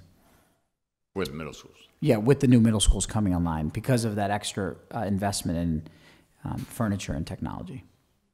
Yeah, I just want to add, Dory and myself, Whitney, and some other members of the district attended a furniture fair recently. We'd be happy to share some of the information. I think it's really important to note that furniture for this age group looks completely different from the furniture that is in the schools now. The furniture that is presently used in most of the MSBA projects recognizes the kids' need to move, the need to collaborate, to use the furniture to collaborate, as well as to be able to really flexibly reconfigure classrooms. So it is part and parcel of the project, which is why the MSBA provides quite a bit of funding towards the furniture and the technology, because they see the buildings as enabling something that the furniture then takes another step further. So are they providing a dollar amount per expected student, or just because you're building a school? They are providing, so one of the very first moments in the process is you establishing an agreed upon enrollment for the schools. In this case, the agreed upon enrollment was 550 students per school. So they provide a grant of $1,200 per student for furniture and for technology based on the 550 enrollment, the agreed upon enrollment. So that's where the 660 comes from. In the case of these budgets, we've bumped up the furniture a bit above that. So some of that is on the city in this case, but that's because the recent comparable projects have indicated that the $1,200 per kid is not sufficient to cover the cost of the furniture in total.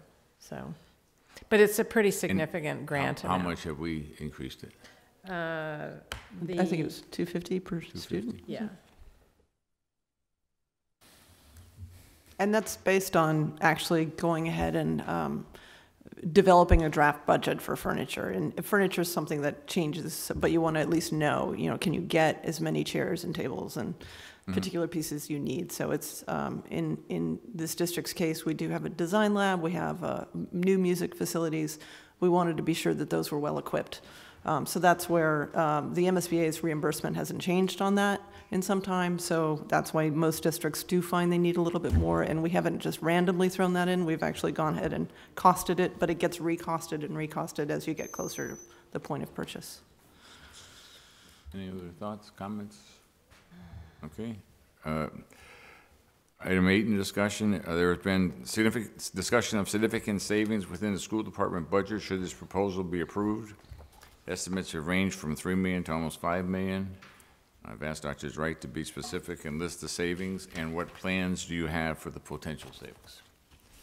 So I really would like you to go through the whole thing, because I think people need to get an understanding of what we're saving or not saving. We expect there to be about $600,000 annually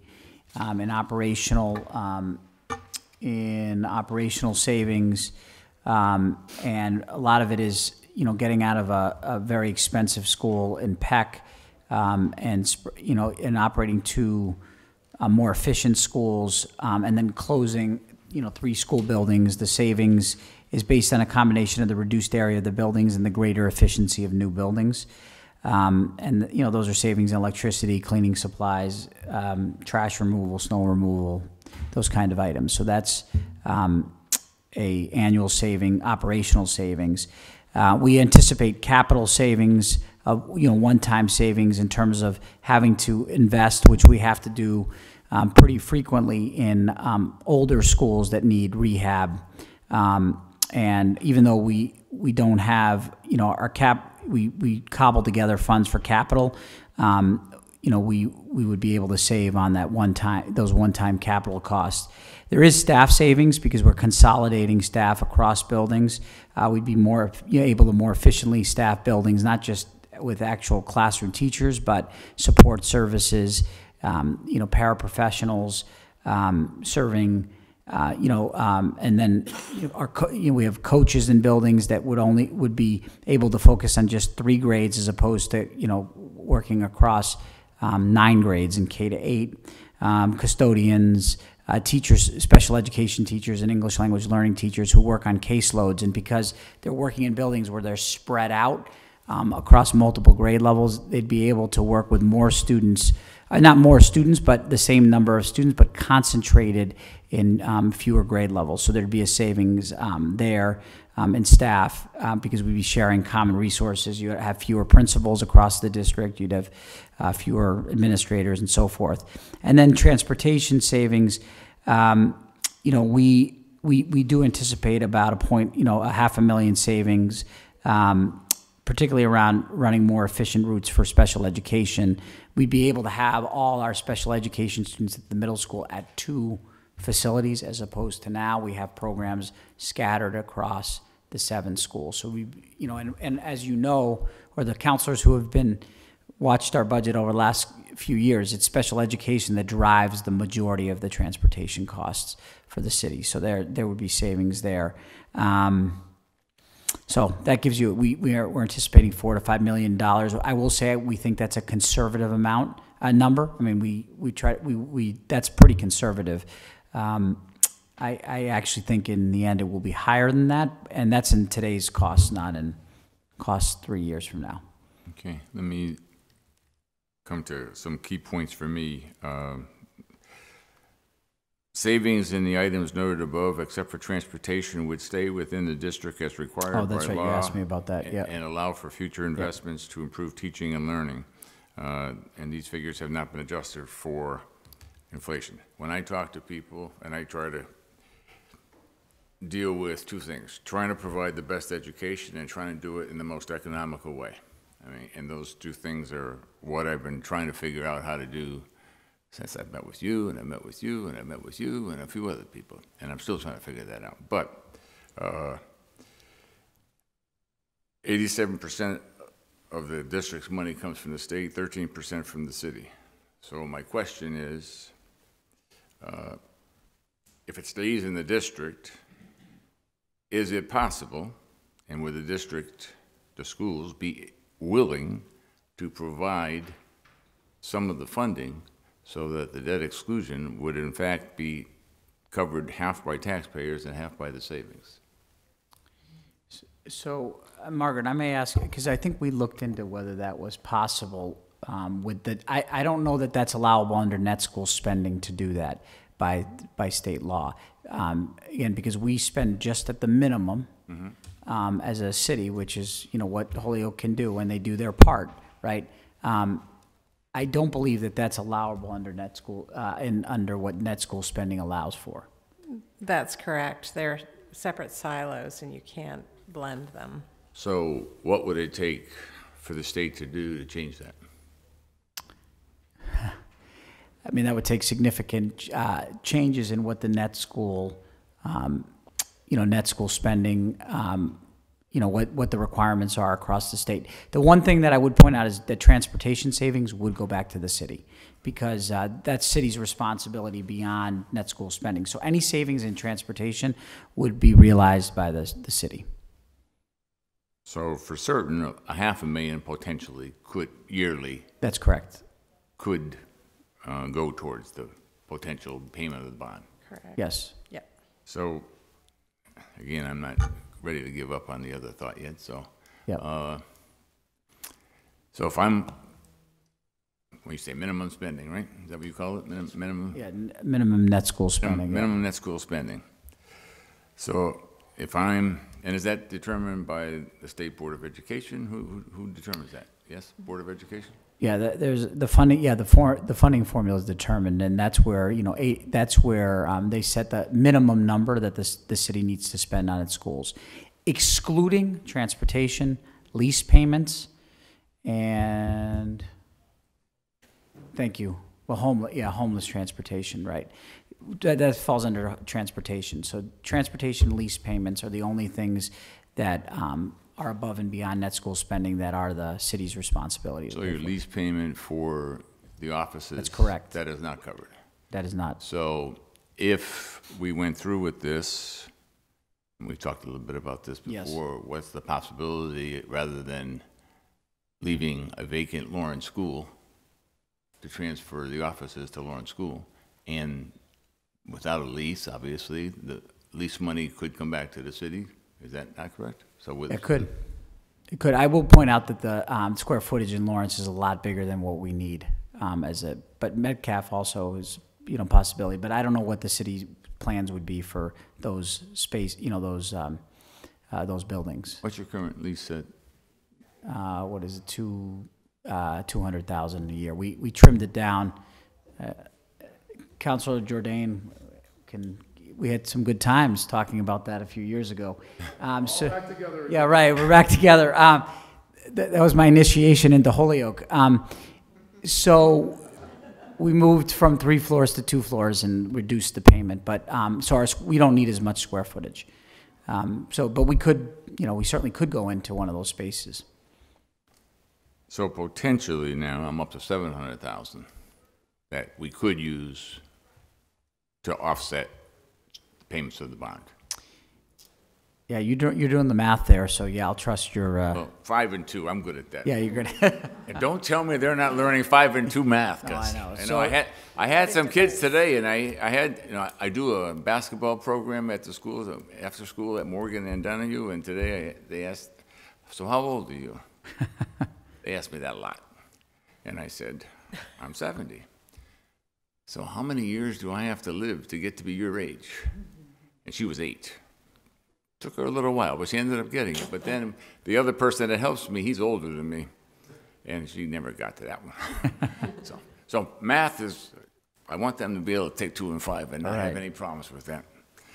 Regardless of new school, old school, no school.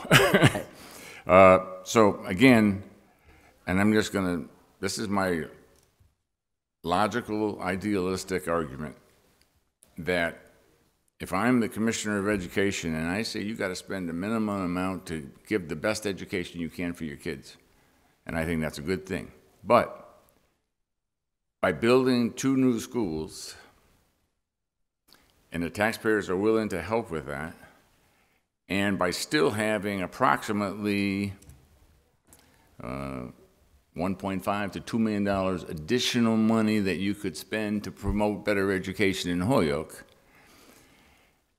if this goes to a commissioner, I would say, Mr. or Madam Commissioner, I mean, we got a chance for the people of Holyoke to say yes on this ballot question. We got a chance for us to be able to do it without having a significant financial impact on the taxpayers.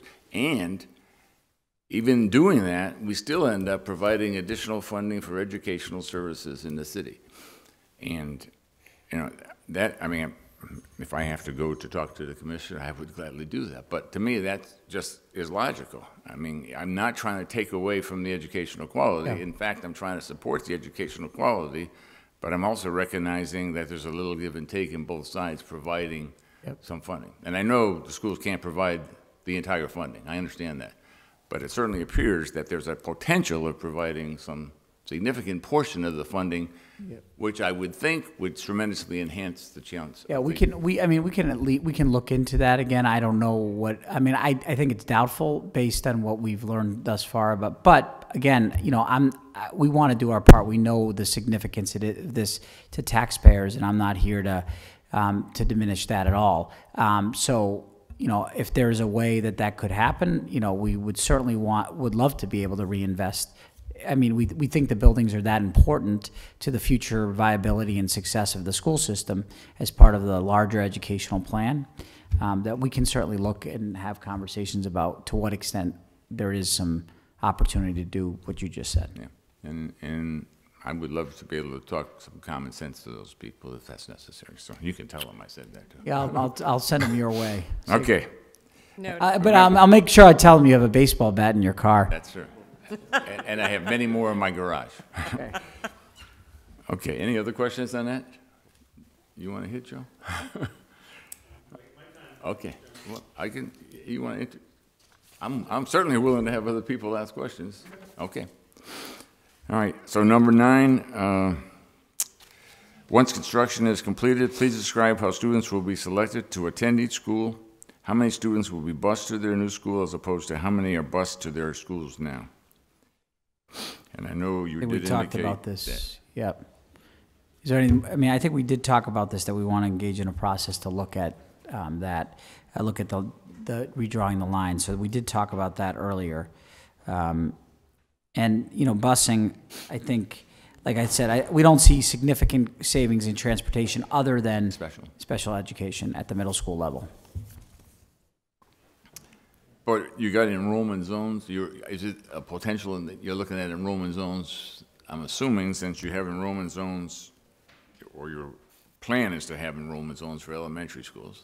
It is, and then and you're asking about middle schools. Yeah. Yeah. I think that's, we've had those conversations. I think, again, some of it might be programmatic at the middle school, depending on which school has which program. But so I think there's more discussion in that, depending on which programs we land on, continuing to have where, you know, what neighborhoods kids would come from each school. What we keep telling families is their kids are gonna go to either one of the two new middle schools, and we can guarantee that.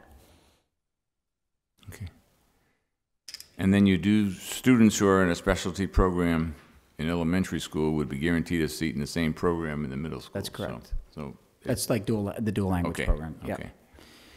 And it just, there are, one thing to be clear is that each middle school will have certain, you know, at this point, although I'd like to eventually be more of an inclusionary school district, but we have specialized special education programs that would be in one school, not the other. And the two schools are built with really the same resources, the same footprint essentially, and the same model. So, but we do have certain programs, special education programs at this point today, slated for one school versus, you know, versus the other, in the way that we mapped out the floor plans for the schools.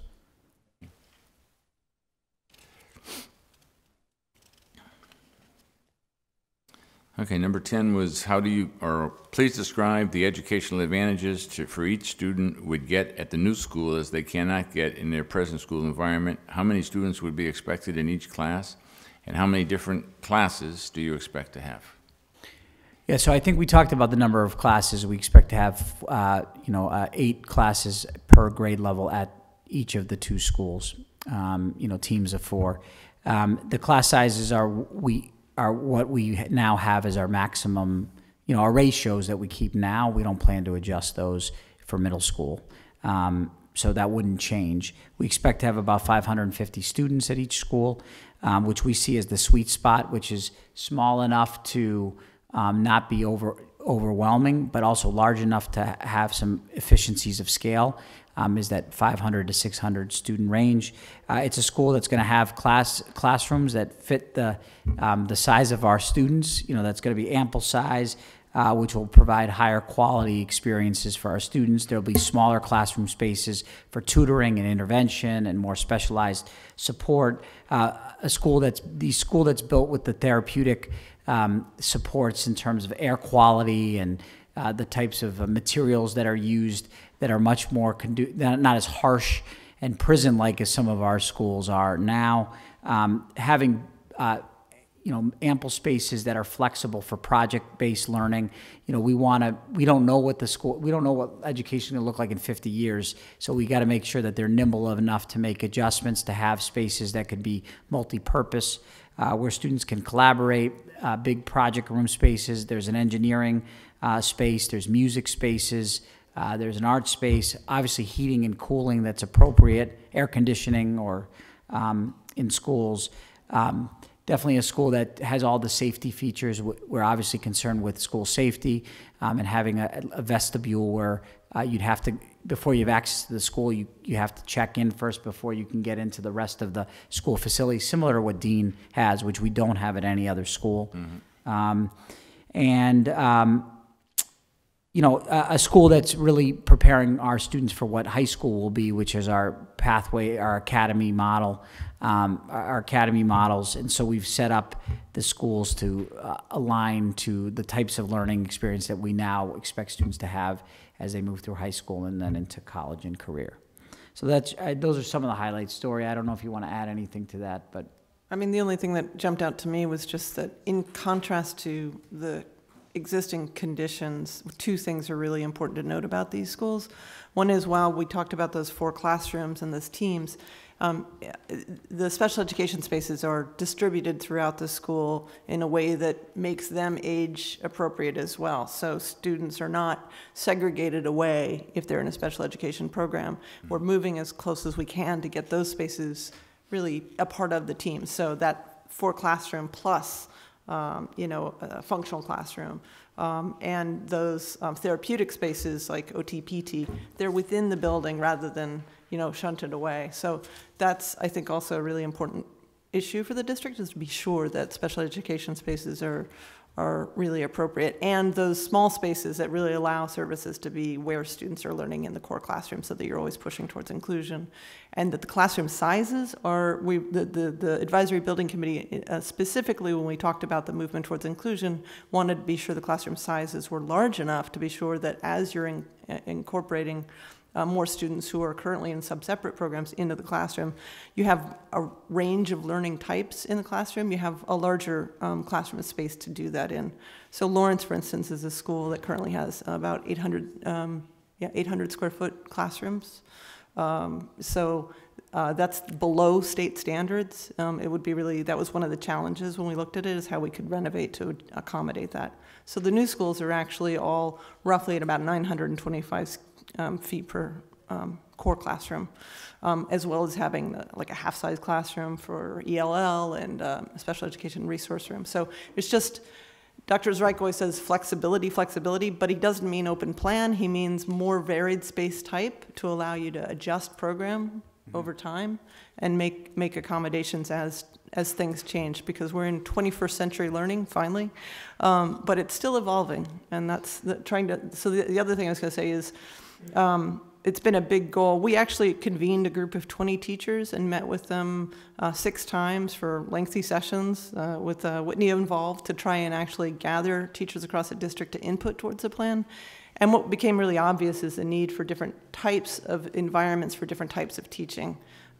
So it's just not the kind of sitting in a desk teaching that we all experienced growing up. There's a lot more focus on students developing independence and collaboration.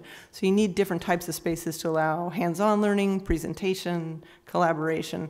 And that's what you see when you look fundamentally at the different plans of the older buildings and these new buildings, is the way space is organized to allow for that more robust kind of experience. And you see the teachers struggling to do it without the resource space-wise. And then outdoor space too. I would just want to point out that they're really intentionally designed to be learning spaces at the schools, and also physical spaces for physical activity. Currently, the Lawrence School does not have any outdoor green space or play space, other than the blacktop and a playground. But the plan does include a turf field outside of Lawrence School, which would give downtown space for kids to actually compete. Have play soccer or play football or whatever they might want to outside. So, and then the PEC plan does have landscaping for that the dingle area and the whole, which is the bane of our existence. I'm sure you weren't one of those kids hanging out in the dingle back in the day, but it's a space that is. You've been checking my history. I've been, yeah. We got those records in the school department. I would just, that's an important part of this project too, is how the outdoor spaces are going to be used as well. Okay. So let me just make sure I heard that. You had a question, I think, right? I just wanted to. Okay, go ahead. Thanks. So I know it's come up a couple of times about the 1 school, 2 school issue, and that the 550 students in the school is considered ideal. And so when we're trying to put choices before to the voters, we've talked about different options, which I know as a group you looked at, those being renovation, 1 school or 2 schools, and you settled on the one that you pursued that we're currently discussing. But just to help inform us, I'm just interested to know, say, for the last 10 school projects that were approved by the state, I would just be interested to know what the size of those schools are and what the attendance capacity is for those, just having been a person who grew up, and I feel like, you know, the world's coming full circle. I grew up with middle schools. I grew up in big classrooms. You know, we could all add and read, so I'm not, and I know that things change and approaches change, but fundamentally, there are the core things that our students need to learn. I'm encouraged to hear that the outcomes are improving in the current circumstances, albeit not ideal as they are. But then again, I went to UMass when the buildings were falling down, so so I have a different frame of reference. But I would be interested to know that. I think it would help to inform us relative to this question. Thank you. Yeah, that's an excellent question. So if we can. Yeah, the MSBA publishes a very large amount of data, and I will both send you the whole data and I'll extract the answer to your question from it. The extraction would be helpful. Okay. While she's doing that, I will say that, I mean, just as an architect, I think that, you know, we work with districts that are suburban and rural and urban, and that does affect that question about scale of size. So in the discussion about 1 versus 2 schools that I've heard in the community, there's, you know, the education side I leave to Dr. Zweig to respond to, because that was something that was very clearly articulated on the Advisory Building Committee about what's the best balance appropriate for management. But as architects, we were looking at it also in terms of the scope of the sites and what it could support. So to think about the Chestnut block, so we're putting, again, 109,000 square feet of space, built space, enclosed space, on that 2.9 acre lot to leave some outdoor space for students. So were we to double the size of that, it would have encompassed the whole block pretty much and not had any outdoor space. So that's kind of the challenge of it. And Peck, on the other hand, they're so funny because Lawrence and Peck are like polar opposites in some ways. So at Peck, the school is 170,000 square feet, and what we're trying to do is actually reduce the square footage of building to 105,000 in order to free up outdoor space, because when you actually look at the Peck site, and I actually brought sort of the proposed plans, the roof plan, if you look down at it from Google Earth, you'll see there's nothing outside of the building except for Crozier Field, which is sort of blocked off to the school, but around the school there's not really any outdoor space other than going down into the dingle. So one of the improvements there, I think, for the community is that the smaller perimeter of the school will free up open space on the outdoor area of the school. But we did come into the project assuming, you know, everybody's consolidating, maybe that made sense. But as we looked at that, you know, separate from the other issues, we saw why that would be very challenging. So in the downtown, an 1,100 student school would mean estimated, the bus load that we worked with in calculating traffic was 12 buses for 1,100 students, 6 buses for 550. So 12 buses queuing at Cabot and Chestnut, you know, in that perimeter would be a challenge. Parking by zoning would be 300, but you can usually get some allowance, so we would estimate enough for faculty and visitors is about 200 for an 1,100 student school. That much parking would be very difficult to locate in, it certainly wouldn't be on the block, it would have to be around, and that would have required, you know, acquiring properties, and then we as it is for the actual project, and I have the plans to show you, we're providing, you know, I think 128 parking spaces. They're not shown on the plan that's publicly everybody's looking at, but they're behind Lawrence and across Hampshire. So it would have been pretty challenging to figure out how the city was going to manage that much traffic flow at Chestnut, and frankly, even also at Peck, if you were to have that much load as well. You know, it's without, and provide extra space. So. Was the idea of staggered start times considered at all?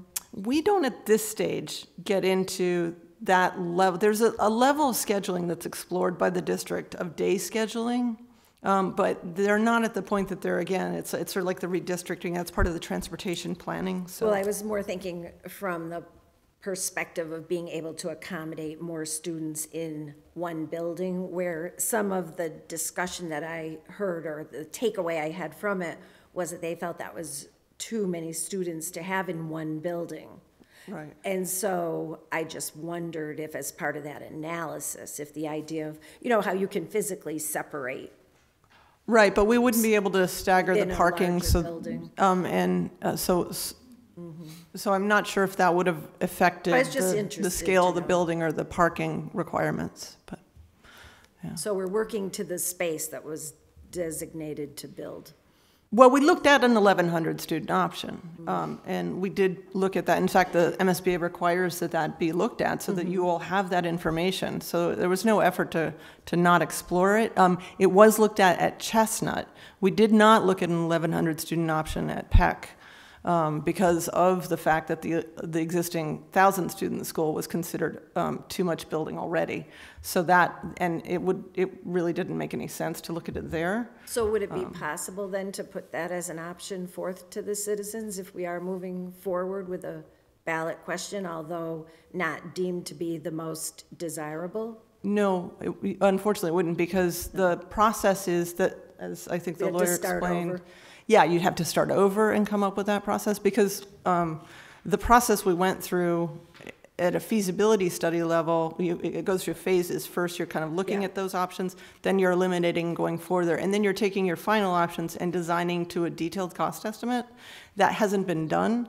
So even the numbers that we do have in the report for an 1,100 student option were very preliminary and based on per square foot. They didn't really incorporate the site costs to the degree that these more detailed plans had. So it's not really an apples comparison. So then, just to take it forward, if the ballot question, say theoretically, was to go forward and then it didn't pass, then we'd have to go back to the drawing board and then consider what other options the citizens might feel comfortable supporting. Right, exactly. You'd have to start that Which- process again. yeah, And yeah. that's like, that's kind of what Amherst is doing now, right? Right. So, and I It's think. just sort of Yeah. unfortunate that It you is. can't have a menu. Yeah, but But I understand what you're saying. You can't do the two things at once, Yeah. which is unfortunate. It is, I agree. Dr. Drake? Yeah, I would just say I would not support in any way from an educational standpoint. I'm not an architect, so they can talk about what the square footage challenges are, but I would not support in any way 1,100 student building, school in Holyoke being educationally sound. I just don't see that being anything that I would get behind and propose, because it's way too massive of a school with the needs that we have in this community to provide the support and individualization that I think students need. To me, I would not recommend going that route for this school district. And there are very few urban districts in the state, city school districts that have any schools above 600, 700 for middle school. For middle school. High schools, yes. But for middle schools, I have significant concerns. I would have significant concerns about that. Councilman? Yeah, can I just add one thing? So I just looked really quickly at the data just to give you some quick feedback. The MSBA has data posted online for 12 middle schools that they've funded on or after January 2014. So these are the most recent projects. The average population of those schools is 860. But it's very noticeable when you look at the data that the biggest schools, like the very biggest, for instance, are in Peabody and Beverly, and those are schools of almost 1,400 kids. And the smallest schools, the ones that are most comparable to this, are in Quincy, Chelsea, and I saw one of the, North Adams. So, I would say that supports what Steve is saying, which is that the urban schools are deliberately choosing to have middle schools of a more limited size. And you see, there's no question some communities, like Beverly, are building really gigantic middle schools, but they're in a different setting. So. And what were the sizes in Quincy, Chelsea, and North Adams? So Quincy was 430 kids. Chelsea, which is a project that I worked on, is 670. And North Adams was 310. Okay, thanks. I mean, I know you've already heard the struggle that we're really having is trying to do the right thing educationally, but there's a huge affordability issue here, and I just guess I wish I heard a little bit more about how the plan is trying to save on spending for X per student and still achieve the educational outcomes rather than how we're always having to add more. And that every next thing we might want to do is then again going to require more money because we have serious obligations for the city as a whole already. And then I did hear your point that you said that if the debt exclusion is approved, that it funds itself with the money that's additionally paid. I get that part, but it still gives us then no other well to go to for all the other obligations that we have, including pension, CSO, and I mean, we have a lot of huge obligations for the city. So what you hear from, at least me, is trying to say, don't tell us the perfect plan that we can only get 58% reimbursement on. Tell us the most conservative plan that you can come forth with to produce the outcomes that we're looking for. I mean, and it just sounds like to me everything else is an add-on, and where are the savings within the plan that could be realized? You know, because everything's like, we can't live within the amount that the state will approve. We have to do more, we have to do more, we have to do more. And people are consistently giving me feedback that they don't have the more to give. So that's the bind that I see us in, and these are where some of the questions come from. Yeah, and you know, I think it's a really good point, and I would say, so let me reflect a little bit on that. I mean, the thing that drives the cost of building projects is the area. I mean, if you have to reduce it to just one thing, it's about how many square feet you can build, right?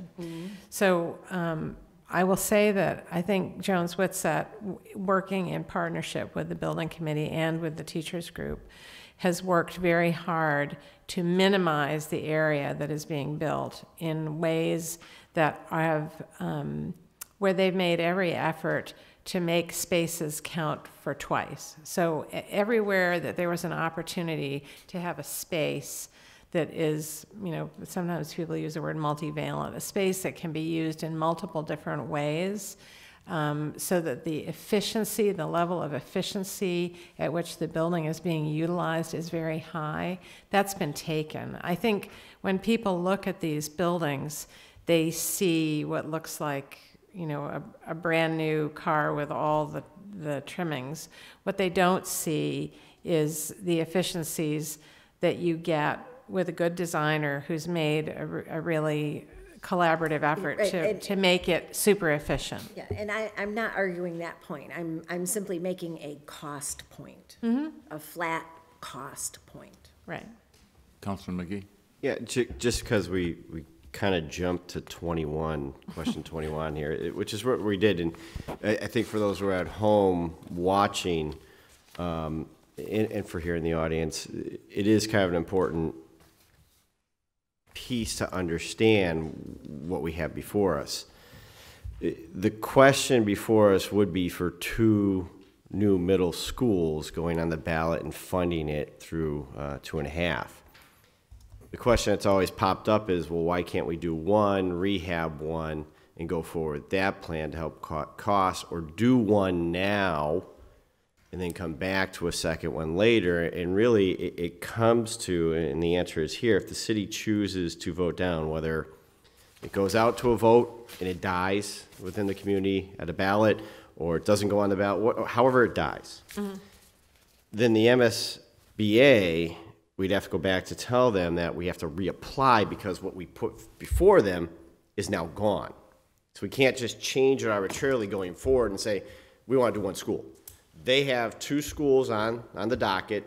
That's what they're waiting for, whether it's up and down. Yep. If it dies, we have to reapply.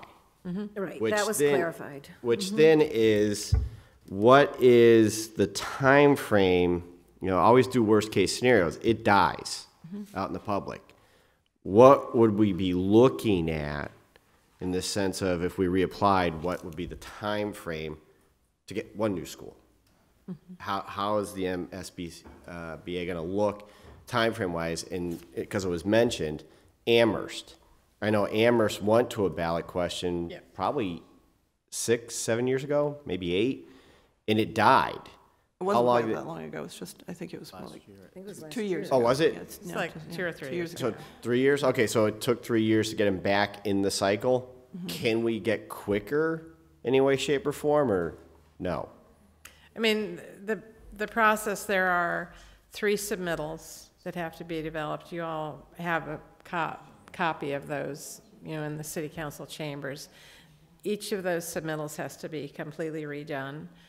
A building committee has to be reformed.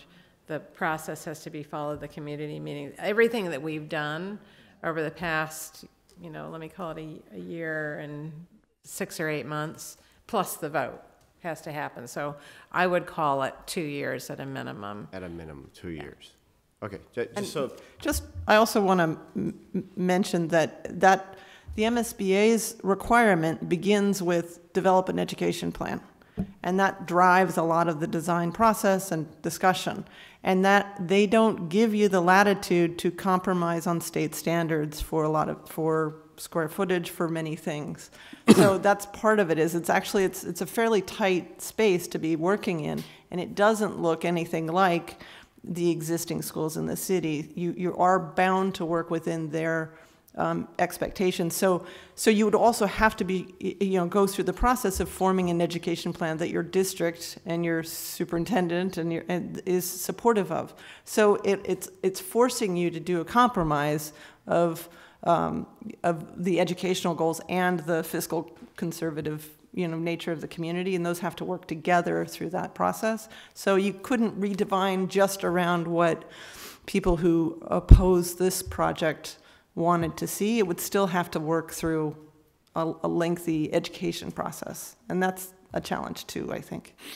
Yeah, and I just want to add, I think the Amherst process is restarting, but they're by no means like fully back in the process. It's just taken that long to kind of turn themselves around and figure out what Plan B is. So, but I still think if a vote failed in September or October or June, which would also be great, it would take at a minimum 2 years to kind of get back to where we are today sitting here. Councilman McGiverin? Margaret, we also didn't get to this point without spending money. The city has approved the design and development phase cost, I believe, well over $1 million. So yeah, the total amount that has been spent on the process, which is the work of myself, my firm, and Jones Whitsett, plus our consultants, is $1,190,000, of which the MSBA is funding 80%. So the cost to the city for what has been completed is $238,000. So it's a good question to raise. So if you were to do it over again, the MSBA would continue to fund 80%. However, there is a cap on so-called soft costs, which is all of this kind of work. So you would start to push up. We have managed to keep the project as it's been proposed at the cap, which is to say you're essentially getting 80% reimbursement for all practical purposes on all the soft cost side of the project. Now you would be going over it.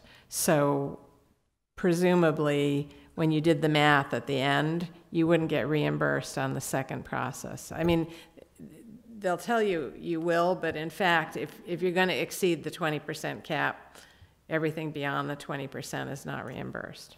So it's kind of, the MSBA will fund in terms of cash flow, the work, but when you do the math at the end, you're going to be over the cap and you're going to be paying for the redo process. So we're $1.1 million into this. And I think, not trying to move this along because I'm finding this very useful, I think it's time we start figuring out how to pay for the project. And I think that's a key after spending over a year and a half. We've talked about middle schools. over 10 years, we've talked about the portfolio of schools within the city of Holyoke and the fact that we have not built a new school since the 80s. And we know the time is coming. And this plan is before us. I think it's time we start talking about how we're going to pay for it. I know Councilor McGee had a great idea at the 2 city council meetings ago to go to the state and say, why aren't we getting 80%?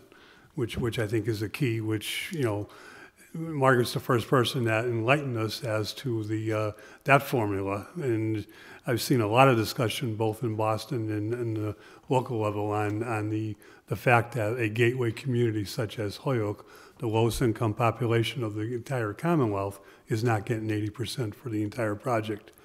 And I think it's time we start fighting for the 80%. It's time we start looking to see how do we pay for this. I'm open to any options. Debt exclusion is not my favorite. I've said that from the beginning, but the options don't seem to be out there. Councilor McGee. Yeah, and just on that, I mean, I had the opportunity to sit down with Dr. Reich on this because if you look at the dynamics of the city, in the history lesson, like I said, Joe, you weren't here last time. I know it's good to see you coming back. I said I'm going to do a Joe McGiverin and do a history lesson. Good to be back. And, I mean, if you look at it, we went from the middle school system to K to 8, which a lot of us disagreed with. But along that path, we started getting rid of property in order to have the space, which is, I mean, we said this now throughout all the questions we've done. Capacity is an issue. The rooms are smaller than what they should be by state standard. I mean, capacity, you can say it all you want. Lynch gone, Highland School gone, Kirtland gone, Lawrence not really suitable, of which we just said McMahon can be used, but Metcalf is also off the not being compatible. Peck, so 1, 2, 3, 4, 5, 6, 7 parcels that we used to all go to school at are off the table. That is your issue. It's a catch-22. We know we need the space, but we have to pay for it. To me, McHugh School, as well as Magnet Middle. Yeah. So, I mean, a lot of schools have gone offline that we can't look to. Some are parks. I mean, Rowan Park's very nice, but you can't really have school there. So the point is, we all know we need the buildings. That's the answer. You need the 2 buildings, not because we want nice, pretty buildings. We need the space. So it's not that we need new buildings because that's going to increase our, test scores and everything else. It could help, but I mean, that's not the point. The point is we need the capacity and we need the space. What slaps in the face is this old formula that says you're not getting 80%, you're getting 57, roughly, or 56. Which then, instead of being a $26 million to $30 million project for us as a city, it's now 56. That's tough to swallow. Of which, then you're going to the taxpayer and saying, you have to do it. And I don't want to hear this argument anymore of, well, it's only a coffee a day. It's only this a day. Well, if you take that, CPA was a coffee a day. If gas prices go off, it's a sandwich a day. Adding on the school thing, it's a bag of chips a day. Well, that's a whole lunch off someone's table a day. Every day. That's the problem. Therefore, you can't survive, especially if you're on a fixed income. Mm-hmm. And as I said, I told you, my push is to fight back to the MSBC. I'm not trying to fight with them. I appreciate $76 million coming to the city to help fund the project. But we are, as Joe has said time and time again, one of the poorest communities in the Commonwealth. And no offense to you, as I told you, I'd like to get rid of the receivership and have you as a superintendent. Call you what you should be, as a superintendent, not a receiver. This city took a black eye when the receivership came in. We all went down to the War Memorial. We all fought that the schools weren't as bad as a certain person was making it out to be. And I remember speaking, especially on behalf of Kevin, because you're away, and that gentleman looked me right in the face, smiled, and laughed at me. And we put us into receivership. Well, receivership said we were not doing good. And now the receivership is telling us if you look at the schools, the way they're set up, they're not functional. And therefore, you have to build the schools to be up to code. Well, if the state is saying we're bad, we need new schools, then they have to fund us at the 80%. Now, if the MSBA is not going to give us that, or if they could potentially in some way get us to 60, then it's up to the legislature to say, we're going to fund the rest. That's my fight. We need the schools. We need the buildings. Not because of education, we need the buildings. But we need to fund it correctly. Dr. Streich and I sat down. I do have a letter here that he helped draft. Basically, he drafted it. We brainstormed, and I said everything I just said I didn't write down. So we drafted it. I will present it to the full council at the next meeting. My fight is to get the funding that's proper, whether it's Representative Vega, Senator Humison, whatever it is. The money has to come here. And if we do get close to 80%, I don't think anyone in the city is going to have a problem. I can't speak for everyone, but 26 million, 30 million is better than 56. And it allows us to go forward with what we truly need. If the state said we're as bad as we are and in need of this stuff, then they have to help us. That's my point. Everything else that we've been talking about is great, but it is that 80% that tells this community we're not going to fight with each other. We need to work with each other to get to that goal. That's how do we get there? I have your letter. I've read it. I got some corrections to it. But as a full group, how do we convince either the MSBA or the state to get us the 80%? And I don't think anyone in this community will have an argument with the overall number after that. That's the key, in my view. And I would certainly agree that if we got 80%, I think the whole process would be a whole lot more comfortable for the citizens, and we'd be a lot more inclined. Just a question, and Mr. Mayor, if you want to come in, you might be able to answer this, you might not. I tried to find out what our capacity, our debt capacity is without going to a debt exclusion. I know it couldn't pay for the whole thing, but I was trying to find out how much of the project could be paid for without a debt exclusion. And I have had requests since last Wednesday, and I know Tanya was trying to get, and I don't know the person, but the person that does the financial advice, to give me an answer. And I think Cinder said there was not for the two schools there wasn't capacity, but for one there was a potential. So if we got up to 80%, in theory, we could just do regular bonding and not a debt override. Right. You'd have to look at that number, but That's not what she said. What did she say then? Joe, I think you might remember this. Who looked at us and said, "Are you crazy?" There is no way the operational budget could support any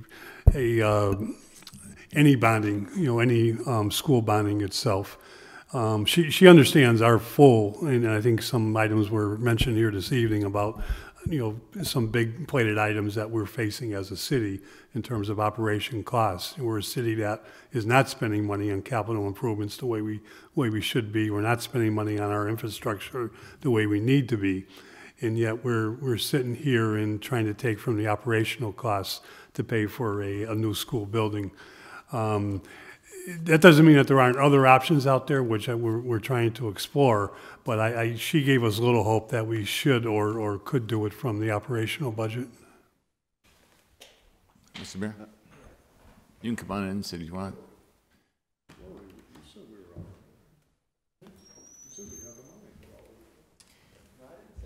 Do you have an idea if there is any capacity, Mr. Mayor? I would. Again, I asked, but they never gave me an answer. I don't have a specific amount of capacity. I think to Councilor McGivern's point, when Cinder was here, the question isn't so much as to whether or not we have the capacity. I think we have the capacity potentially to bond traditionally for the entire cost of the project, right? But at what cost does that come at in terms of the operational budget for the city? And so if we were to add, several millions of dollars of debt service per budget year to the budget, what that would mean to police services and fire services, like our traditional budget, just wouldn't be able to absorb that cost. And so we've had extensive conversations with Cinder. I know Tanya can work with her to get a specific amount of what that debt capacity is. And just to provide some perspective as well, I mean, we, the finance team, myself included, had a call with Moody's last week, found out today that our bond rating was affirmed.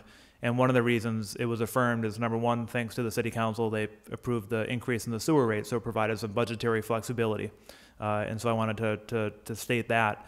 And then one of their major points as well is they've been following our conversation about the schools, and they've noticed that we've moved forward on a number of bonding projects over the last several years, upwards of $20 million, and we have no other traditional debt service scheduled other than the school project, and the plan for the school project is to potentially do a debt exclusion override. And so they looked at that as a positive step in terms of opening up more debt capacity in the future, to Councilor Vacan's point around CSO or other projects in the city. And so by doing a debt exclusion for this project in particular, it provides the city with that budgetary flexibility to invest in city services that people rely on, that they have relied on for a long time.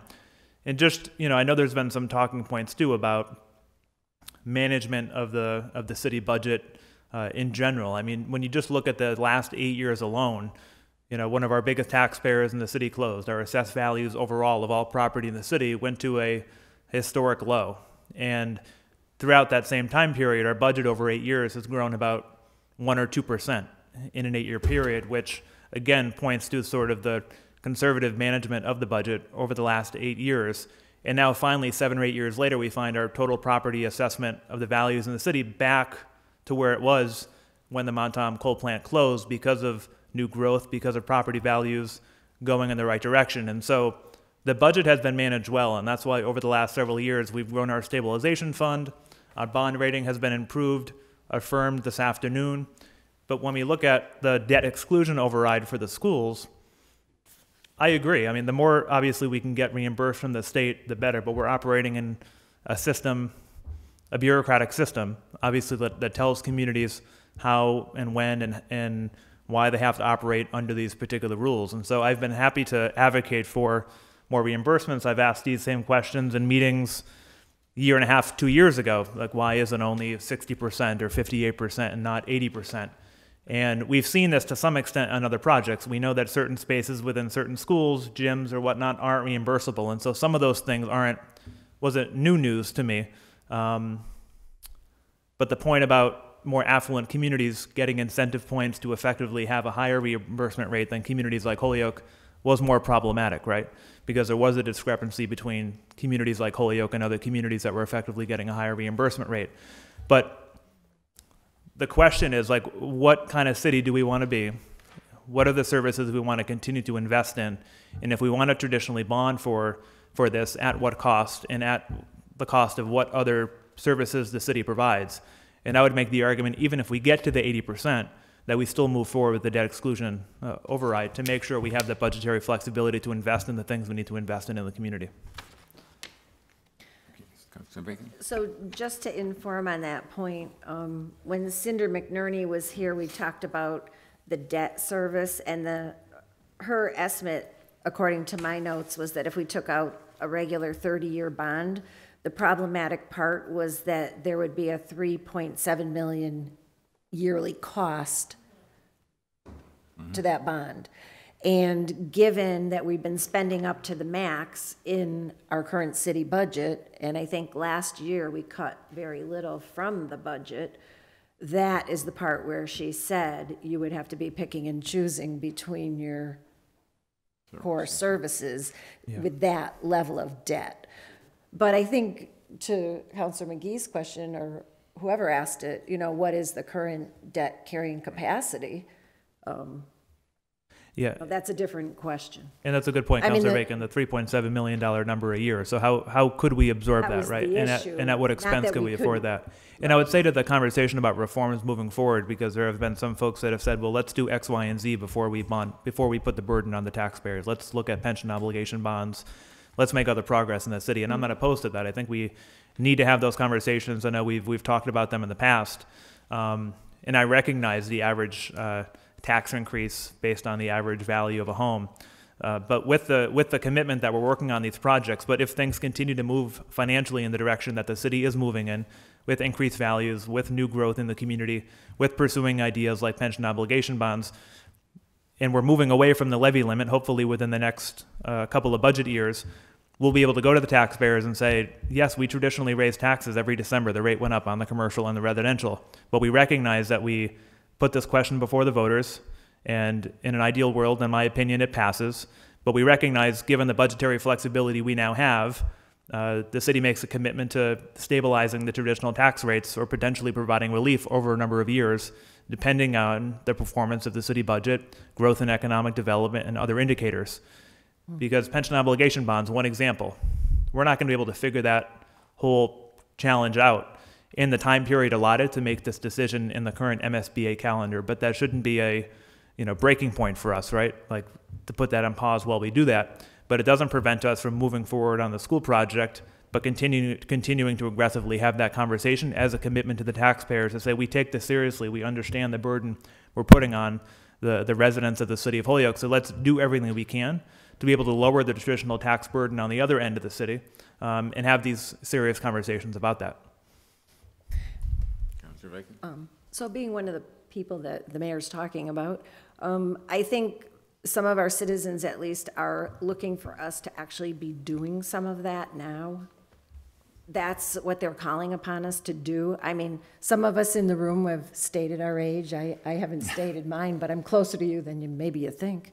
You're just a kid. But there's many of us who voted to roll back the state income tax and on the promise of, you vote it, it'll happen. Well, we're still waiting for that. So I think the citizens need to see some action along with the promises. And personally, I've been in the room many, many years now, longer than I ever thought I would be in the room, actually, in this regard. And we've been talking about being business friendly and trying to bring business to Holyoke and keep businesses in Holyoke. And they've come to that rail every single year. I've been sitting in this chamber telling us, if you jack up our taxes again, you're killing us and you're driving us out of the city. And this adds $2.50 to that. So I just don't know how the catch-22 for me is trying to reconcile those two things because they're contradictory. We're going back to the same well over and over and over. These are the people who've stuck with the city through the thick and the thin, and they've, I think to Councilor McGivern's very helpful history lessons, to me at least, people that have lived through these things for the city before. I just think, to Councilor McGee's point, we've really got to maximize the reimbursement because the people just can't keep taking it. That's the feedback I'm getting. So, I mean, that's my job to represent the people that are talking to me. Yeah. So that's the catch-22 we're in. And I don't think any of us are happy about it. But on the other hand, we can't pretend it doesn't exist either, and that it's just going to get better sort of organically. I just don't think it's quite that simple, but thank you. Mr. Mayor? Thanks, Councilor Bacon. And I'm not going to attempt to rebut some of those points. I do know we've had a strong plan that we've implemented that have put us in the financial position we're in today. And I know that our Director of Planning and Development had published a memo regarding economic development in regard to the commercial tax rate and its impact or lack thereof on potential development and retention of businesses when you actually analyze tax per square foot compared to similar demographic communities with similar budgets and indicators in their community, and objective economic analyses that corroborate the point that tax rates aren't always the biggest indicator as to whether or not a business stays or invests in a community, and actually puts us pretty much in the middle of the pack when it comes to our tax rate when you put in our gas and electric rates, our property values, so on and so forth. But to that point, I know we've had these conversations for months now, and I think the administration and public and supporters are interested, like, where are we going with this, right? Are we moving forward with a special election in June? Ideally, I would ask that we put this on the ballot on June 18th. I'm hearing resistance to that, potentially in September, potentially in November, based on councilors' feelings about turnout, or potentially not at all if the purview of the council is to to spend time on advocating for an 80% reimbursement or otherwise. And so I think the administration's also looking for a direction from the legislative body, given they have the authority here to really tell us, like, what's the next step? How should we game plan this? Where should our energy be moving forward? And I know a lot of work went into this over the last 2 years. And we think that the taxpayers of the city should have the right to decide on a special election. And obviously we're happy to answer more questions and delve into this as much as possible. But I do think it's important for us to get more of a sense from the council as to where are we going with this? Is there openness to scheduling a special election, or are we going to continue to have this conversation to the point where we've run out of time? Councilor McGee. This is just from me. The game plan is to give the voters the right to vote. It's more than 13 members. Yeah. I've said that in the last meeting. I'll say it again. Can't quote me enough. The game plan is to put it on the ballot, in my view. I'm only one vote. So with that said, whether the full body says June, July, August, whatever the magical date is, that's going to be the full membership. For me, my game plan would be is keep pressing to get as close to the 80% as humanly possible. We know the minimum is, or the least we're going to get is 56, 57%. To keep fighting, keep advocating, keep pushing the legislature or whoever else has to be pushed to get us closer to the 80% makes this community more behind the project, in my view, because we understand the need for the buildings. We just need to figure out how to fund it. And I'm not picking on the committee or your office or anything else. Yeah. You did what you had to. You got us there. It's now all of us collectively going after what I believe is we're entitled to. To say that we're not entitled to incentives because of our location, all the other things that we heard, I adamantly disagree with that. That's another way to push us up. I know I've spoken with another person, I won't mention names. There's a new member to the MSBA who could be friendly towards us to help us move up the percentage or get exceptions. We have to keep pursuing that. So for me, we still have to see what the ballot question is going to look like. We don't even have that yet. Getting information out to the public, because they keep calling us for certain things that we just don't have answers to. But for me, there will be a ballot question. That's my vote for that. But at the same time, making sure residents are at the least cost. So what meetings can we get with the MSBA? What meetings can we get with the legislature? What can we do? What else can we do to push that number up? That's my question. That's my fight. Yeah, can I just, this might be a good time to just, as I indicated to you, that the head of the committee, the Senate educational lead, and the lead on for the state delegation in both the House and the Senate is going to be in Holyoke on April 18th. Alice Peisch and Jason Lewis. And I'm going to invite the City Council and the school committee to lunch with them on April 18th. So that's they want to learn more about what's happening, in our schools. And I know one of the things you mentioned that, well, obviously tonight you reiterated that we'd want to discuss with them is the building project. So it is April 18th, and I will extend an invitation to the entire council to attend that meeting. And school committee and school committee as well, yeah. Okay. Councilor Lisi. Thank you. Thank you. I was just wondering if Margaret might have gotten the ballot language for us, because I think we had asked for something more concrete. In particular, because I've seen that the only concrete number that's out there, if we wanted to get specific, is for the full construction costs. That would be the full construction bond. That would be the debt exclusion. So I guess, along the same lines of what I hear the mayor saying, what I hear Councilor McGee saying, is that cost isn't going anywhere. That's a real need that we have for both the physical space that we need in the city for schools, and also for the educational need that we need for the programming to happen. And so I don't see why we can't work concomitantly on finding ways to reduce the burden of the debt exclusion impact. Because, that's a really moving target. I've made this point on social media that So the number that we have is the maximum, that $240 for an average home of $200,000 $200,000 home in the city. So that average increase of $240 per year is going to be the maximum. So if we don't bring in any other like revenue stream, that's going to be the maximum impact.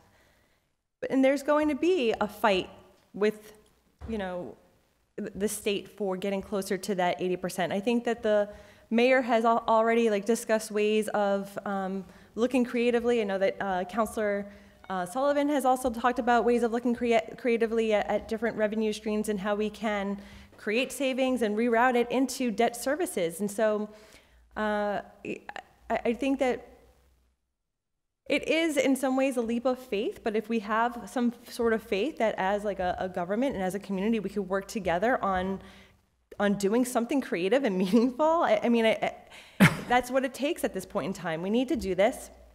Let's get it onto the agenda so that we can then start in a really concrete way trying to find the solutions and ways of mitigating the impact.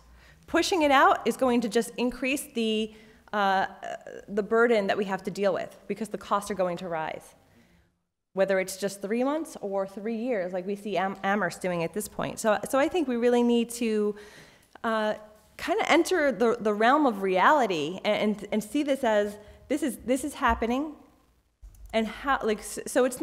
I feel like as far as we leave it off of the agenda in some way, then that allows us to kind of like talk about what we could do, what we might do, as opposed to once it's on the agenda in some sort of real and meaningful way, then we all need to really act, and that's going to cause a real impetus or need to act. And I think that's it's going to be a challenge, but I think it's a real opportunity for the city to come together and do something that's meaningful and get creative and really launch ourselves into the next 10 years. Just one thing on it, what legal said was they didn't have the question yet. She was here, Rebecca, just before you. She had a draft. She was still drafting it. She didn't have it ready yet. So we don't have anything yet. That was. But I thought that it was MSBA that we had asked for guidance from. So Crystal and I did have a conference call last week with the MSBA, and they did confirm that the language for a debt exclusion is very limited. And Crystal confirmed this at the beginning of the meeting. She is able to add kind of basic data, the area of the building, the location of the building. She cannot include the cost. I will say I think that's a little strange, but apparently there's a whole guidebook on what the language can be. She has drafted something. She promised to circulate it. Mm-hmm. Okay. So. Councilor Bacon. Thank you, Mr. Chairman. I would like to offer a motion that the legal opinion that Crystal provided to us earlier in the night be requested from her in writing, and that also the language for the ballot be submitted to us in writing, because that should be completed by then. Oh, yeah. Second. Okay. All in favor of that motion? Aye. Aye. That way we'll have a document in front of us and we won't be just talking. Okay, let me offer, and again, I'm the late person coming to the meet, but let me say, first of all, and I've done a lot of research trying to get myself ready for this and trying to be as well prepared in all aspects, both in terms of what happens in the schools, what happens in the taxes in the economy. Clearly, the one reason that it's at City Council is because Proposition 2.5 debt exclusions are to be determined by the appropriation authority, and that's why we have it. So it's not here strictly on the basis of schools, it's here on the basis of an appropriation authority. We could let the debt exclusion go and it could pass, and the City Council in a future day could say, we're not approving the bond. They're not obligated to approve the bond. So, I mean, we need to, what Councilman McGee has said is absolutely, to me, an important part of this.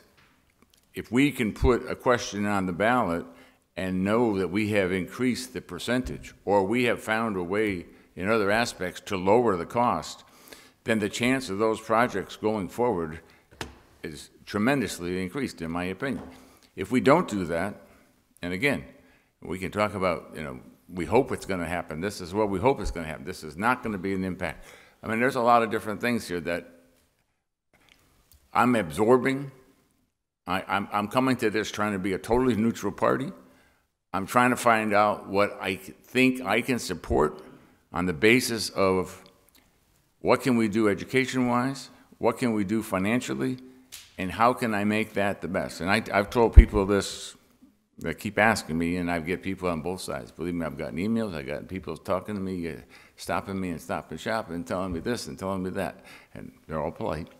But I always say this, if one group is out here and the other group's out there, usually the answer is somewhere in here. And, you know, I'm going to do my best to try to find a way that we can do this, but do it at the least possible cost, and eventually get a school system that everybody likes, a school system that has advanced, but doing it without creating additional hardship. And yes, I am 70, and I do hear from a lot of people who are even older than me with serious concerns. I mean, if you just listen to the national candidates out there, you know, they have to afford medicine or food. Well, if they have to afford medicine or food, we also got to, are they going to be paying those taxes? So there's a lot of questions here. It's not, to me, it's not a simple question of putting it on the ballot. It's putting something there that is a realistic chance of being done and is as affordable as possible. And it's not in our responsibility, according to all the data that I read and all the research, is we have to determine from an appropriation standpoint if it's appropriate. And I'm still trying to get all that information in, and I'm still asking questions, but. Well, on that point, yep. I mean, the real issue is a lot of work has gone in by all the committee members.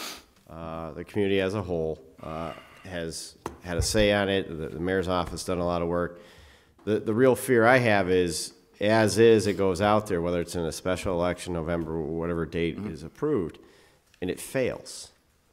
And then we have to go back to the drawing board, and it's 2 to 3 years out to get our education system back up to where we think it should be, knowing that we need this. So I want the question out there, full support of the question going out there after the legal department drafts it for us. But 2 is really pushing to help offset the cost, because I don't want to see it fail. I want to see it do well at the least cost to the taxpayer, and that's my whole goal, is to get us, once again, to that close to 80%. We're not going to get 80%, but we can get 70%. It's still less. Yeah, absolutely. And that makes it more of a community involvement to say, we want this, get us to 70, 80, whatever it is, so that we then have a chance that it would pass. Because if we put this out there and we say, here's the question, it fails, you know, all the work is gone. And then 2, the school system is back to where we were in, was it 2015, when, you know, they said we were no good. You got to go into receivership. You have problems, which I adamantly disagreed with. And I don't want that. Our kids don't need that. For disclosure purposes, so no one can say anything bad about me, my son is at Ian White. So full disclosure, I mean, there's no conflict there, but, you know, I believe the program that they have there would transition into 2 new middle schools. Well, you go to one, you would go both. But it's a transition. The programs that they're doing in transition into new middle schools provides the education that our kids need. I invested in that, but that's not driving me to force a question to bankrupt the taxpayer. My job is to make it both ways. So that's my point. I'm hoping on the 18th, you know, if members of the public or, you know, taxpayers or whoever else, I don't want to overburden these people, but I want to impress upon them, we need help. If I could appeal to the chairman, just as a point of reference in regards to our previous investments in our infrastructure, our most recent investment, which participated with the MSBA specifically, was at the Holyoke High School. We also had a science lab initiative over at Dean School we scored a home run on. We were eligible up for $2.4 million. We ended up walking away with $7 million on that project because other communities did not appeal for the money. In regards to the high school, I'll refer to that. We started off there in 2007 when the MSBA was known as the SBA. Our reimbursement rate there was 90%. That was not our effective reimbursement rate, though. They had originally offered us $13.7 million for that renovation. When they came back as the MSBA under the Department of Revenue, they offered us $2 more, $15.7 million. We chipped in $9 million of city money for that renovation. Our effective reimbursement rate was just over 60%. So the numbers are the same. What's going to happen now, if we kick this farther down the road, is the escalation costs are going to outweigh any possible increase in participation by the MSBA. It's going to cost you more down the road immediately than the decision you are weighing today. Thank you. Councilor Bacon? Thank you. I would just like to offer a motion to suspend our rules to allow any members of the public that are here that have been patiently listening, and to please limit their comments to 2 minutes.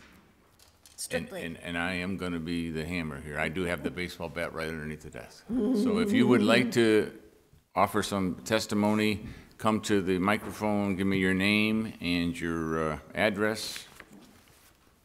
And it is going to be, I'll be watching up there for 2 minutes. Go ahead. Just tap and make sure. Nope. Nope. Hold the button. Okay. You're up. Sandy Ward, 56 Nonotuck Street. I'm a senior citizen with no children in the school or no skin in the game in some ways, but I really think that this plan has had such thoughtful work and preparation. I'm just completely in favor of it, and I'd like to have the vote be in June. I'd like to do it while there's a lot of energy on it right now from the parents and the school.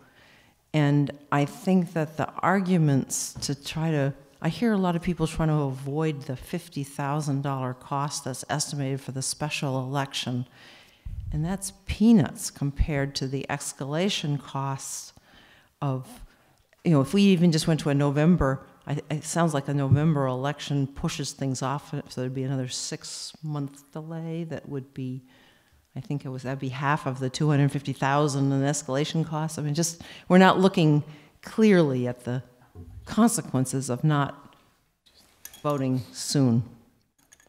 Okay, thank you. Thank you. Thank you. Anyone else? Ashley Tyler, I live at 67 Sycamore Street.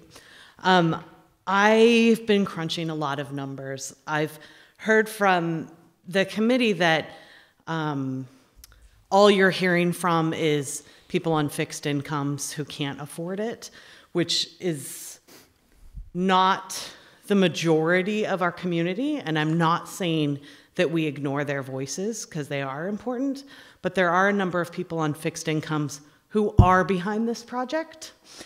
And the example of cost to my family and in my house, if we look at my current property value, I desperately need a home or a roof on my house.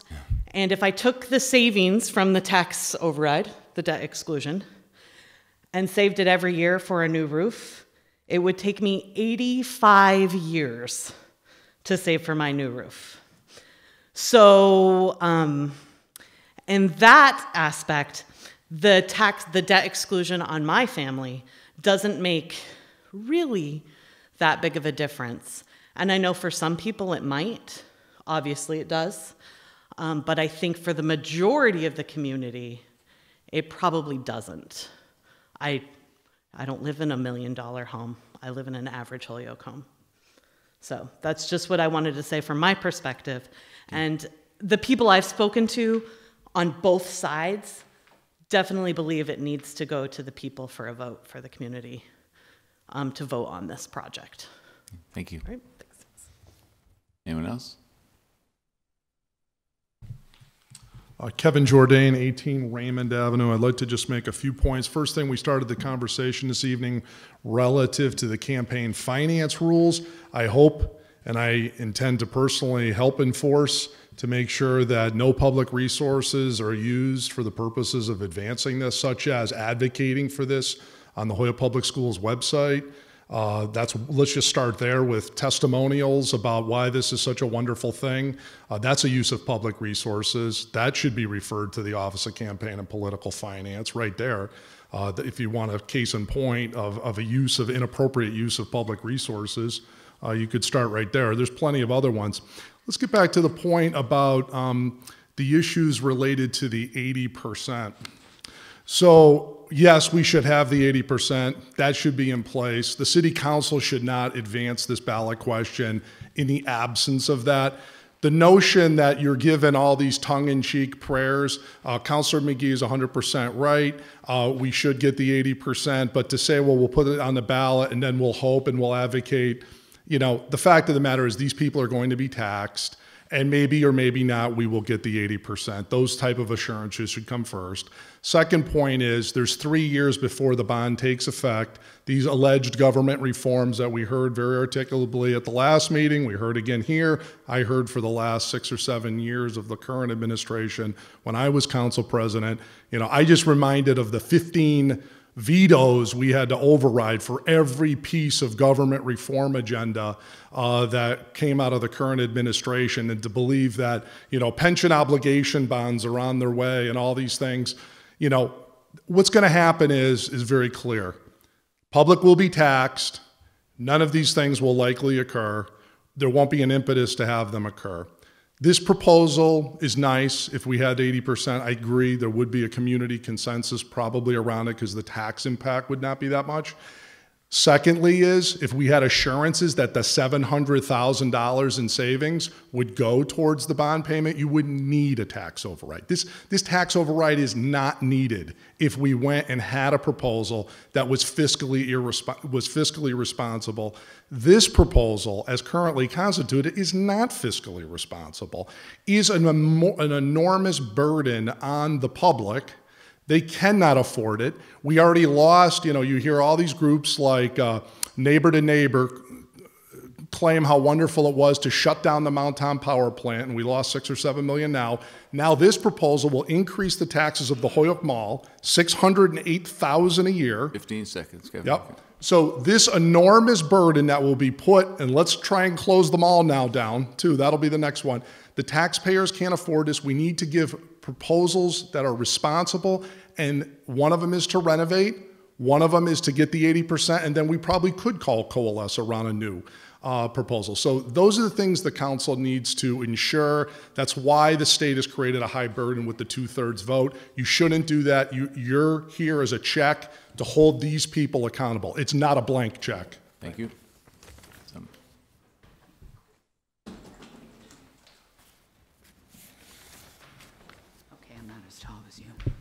Oops. And I'm shrinking. My name is Mary Burks, and I live at 63 Taylor Street in Holyoke. And I just wanted to make a couple of comments. One, I think that the proposal that's before the MSBA right now is the proposal. So we can tinker around the edges, but that's what the proposal is, and I think it's incumbent on all of the three of you to move the question to the full city council, and then to the full city council to vote, to put it to the voters, and then the voters can have their say. I mean, a lot of time and effort has gone into developing this proposal. People have not been unaware of it as it has gone forward, and I think it's now to you. I mean, it's now in your hands.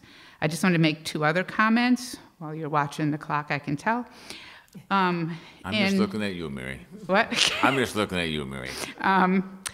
So it was in 2016 that Amherst had a proposal before the MSBA that was approved. The town voted for the debt exclusion override. The town meeting did not support it, and the town didn't vote to override the town meeting vote. So that came off the table.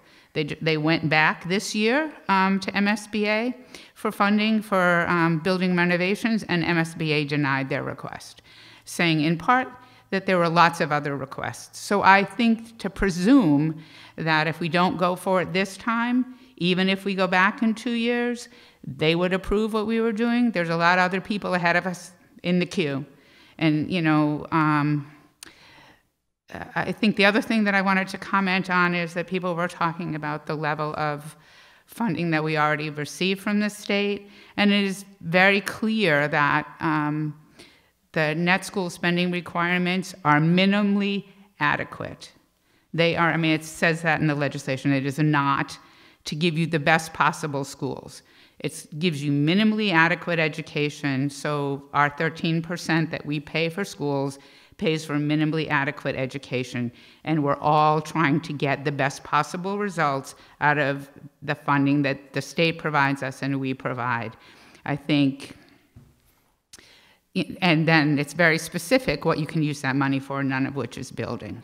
So to ask the schools to chip in more, there isn't any more. So I would just close with saying, at this point, I think it's the ball's in your court, and I, as a city resident who's retired on a fixed income, you know, would say it's time to move the ballot question forward. Okay, thank you. Anyone else? Okay, thank you. So, again, there's, and I'm going to probably eventually entertain a motion that we table it and adjourn, but let me just, getting into your math again,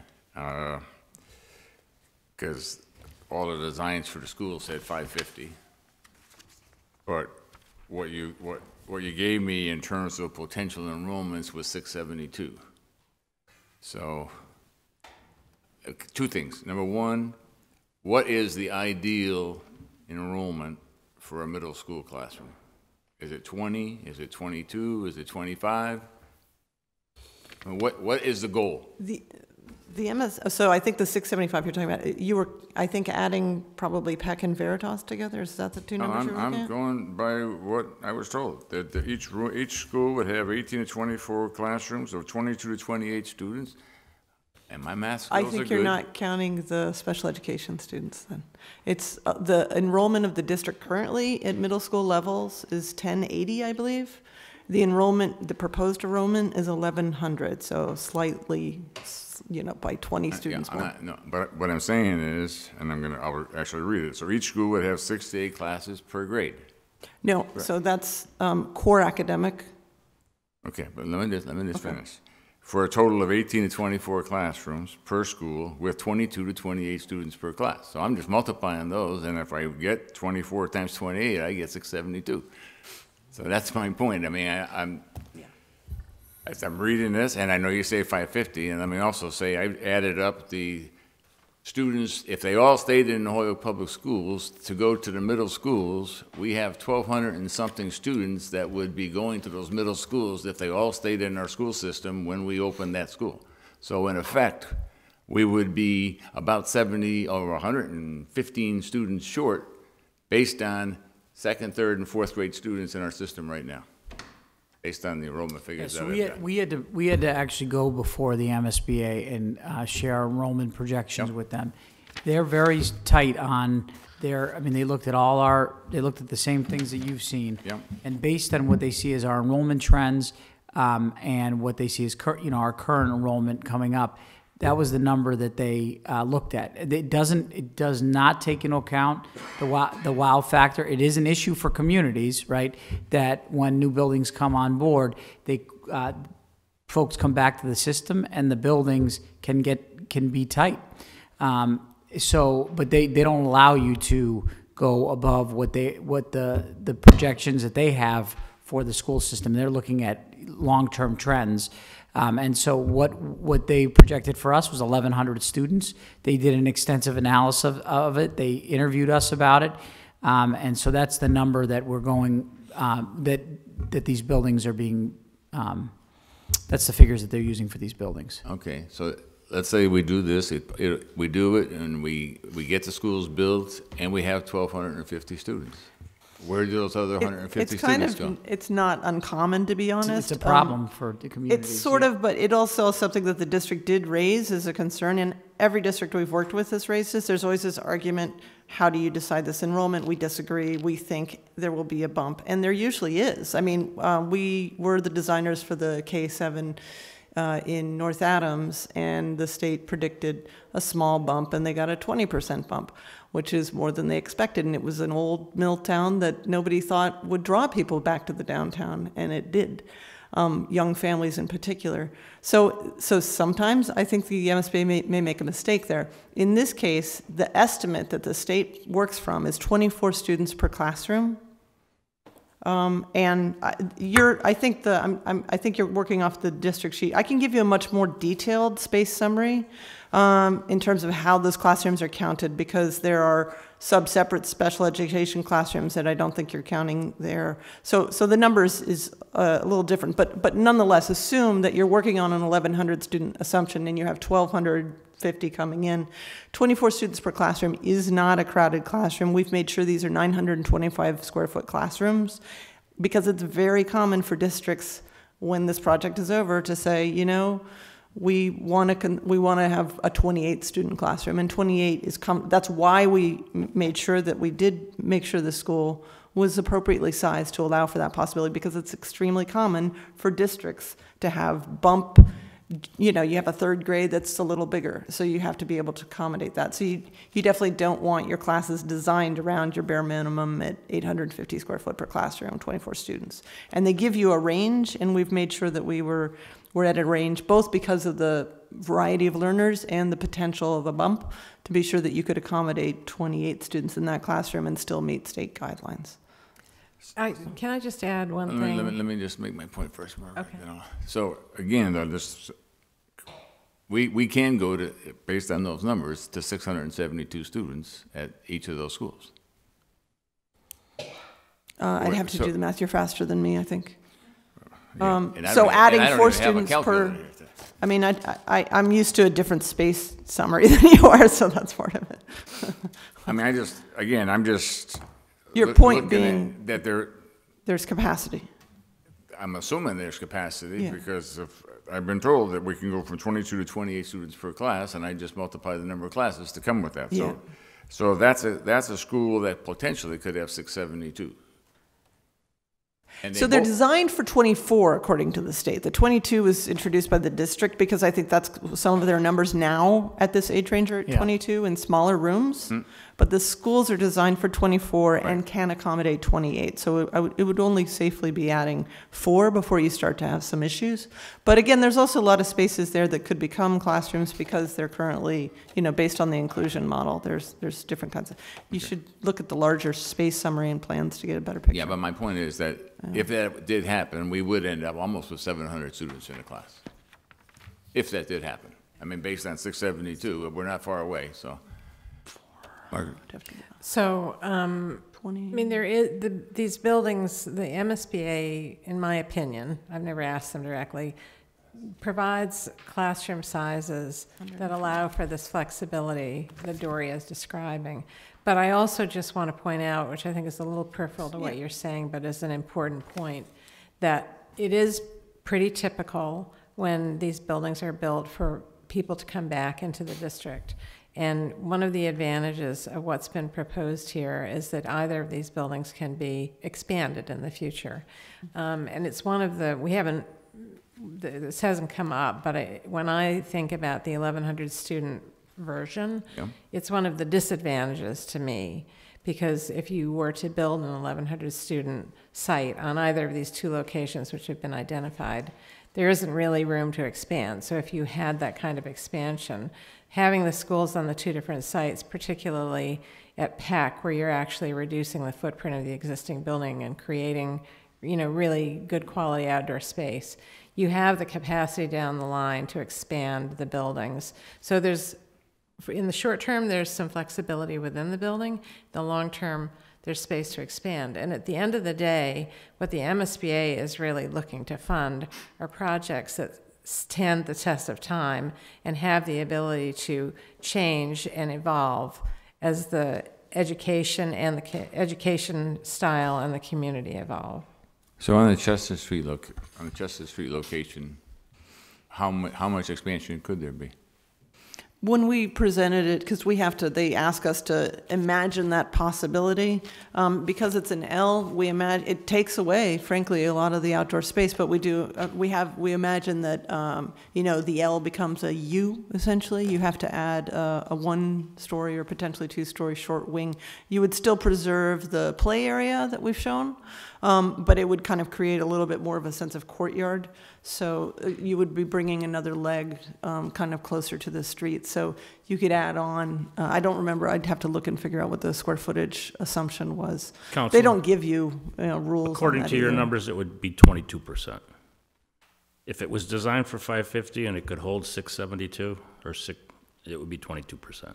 So they could add 22% additional students beyond 672? Beyond the 550. Yeah, and I think I did the math too. Your math seems pretty good. 120 per grade, or total, yeah. I'm not sure. Yeah. Go up to the 24 times 28, which you're citing. Right. That's a 22% increase.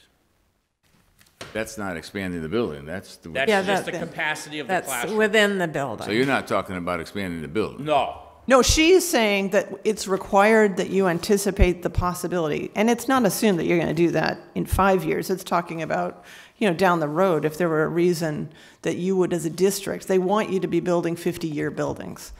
So they want us to anticipate the possibility that there's a way that you could add on to that building if you absolutely had to add another wing for whatever reason, because districts end up having to do that all the time. So there is a potential to add on to that Chestnut Street building. In the 2-building scenario, in the other scenarios. Let me just stay in Chestnut Street for now. So what's the potential amount of an add-on in terms of students?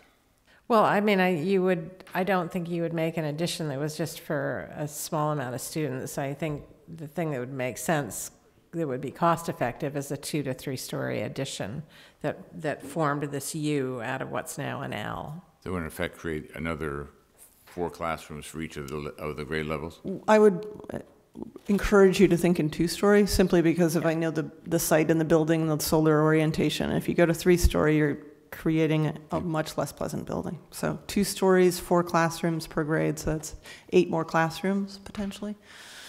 That would be a useful addition. You could make it more painful, but I think that would be without, 12 more classrooms, all right? Because if you're 3 grades, if you're doing 4 for each grade. Right. Well, that was part of the problem with this, that idea, is it really is, you could do it, but again, I think 3-story, you'd still get some lighting because you'd be 3-story against a 4-story. I'm trying to be sure that you preserve the light to the rest of the building. Okay. That's how we've had it laid out. They don't give you guidelines as to what that addition might look like. They just want you to have thought about it. Okay. Would you guys prefer to table and come back? I got more questions, but I was going to ask them. I'm going to have them still left over, so it's up to you. And table and come back. Calendar-wise, their next full city council meeting is April 16th. If you want anything action, you have to file for a meeting for next week if you're anticipating the 16th. If not, then it would be the 7th of May that you're looking at for city council meetings. Just trying to give you the timeline. The 24th of Wednesday, right? Yep. You can. Yeah. So what's the chance to make a decision for me? What is if you're trying to do a June, July, or what was the other option you were trying to do? October? Well, I would do it in the summer. I'm not suggesting October. I'm telling you October is the MSBA's deadline. Okay, so I'm asking, when do you need the ballot to come out? What's the drop dead deadline? Well, I think the mayor's preference from the beginning was to have it within the school year, because this has been a hot topic now for 8 to 10 months, and he feels like that is in line with what was the schedule that was proposed to the MSBA. And then for the clerk side, I think the clerk would need 35 days. 35 days in order to set the election day. Mm-hmm. So I'm just putting that out there as to consider your time frame. That would be like June 19th or something like that.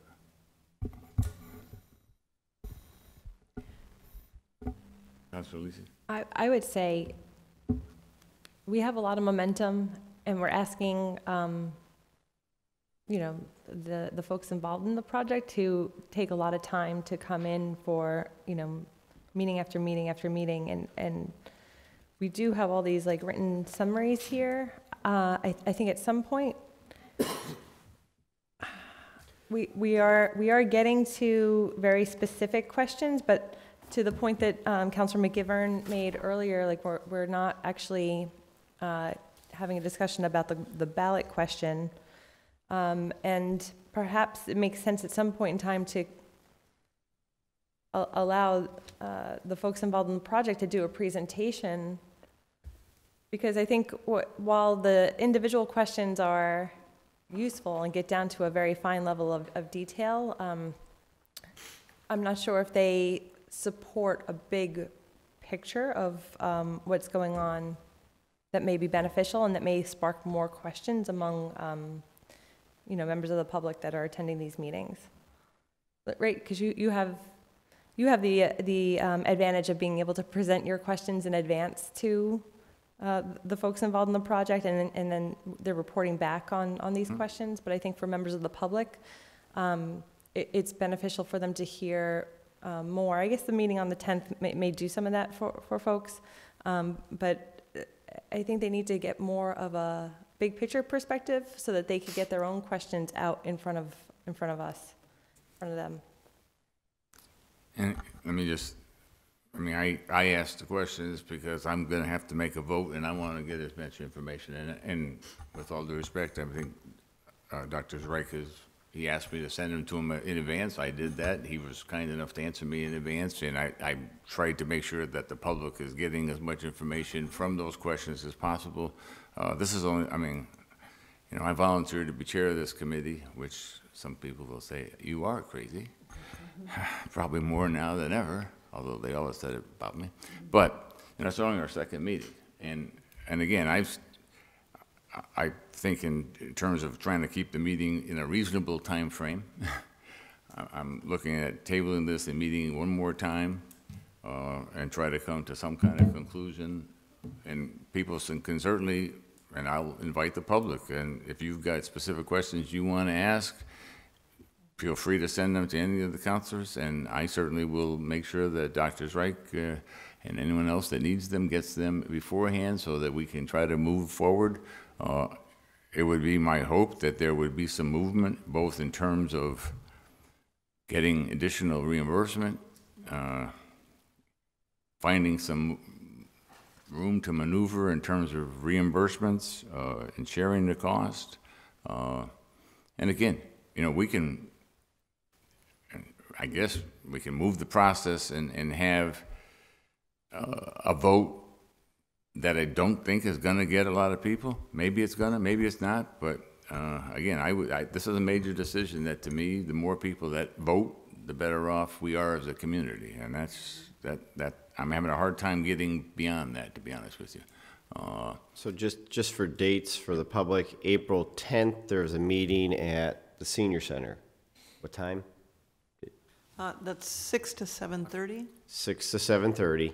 And that's just a public information. It's just like we've been doing, just presenting information wherever anybody asks us. And we actually set that up because there is a lot of information, as you can tell.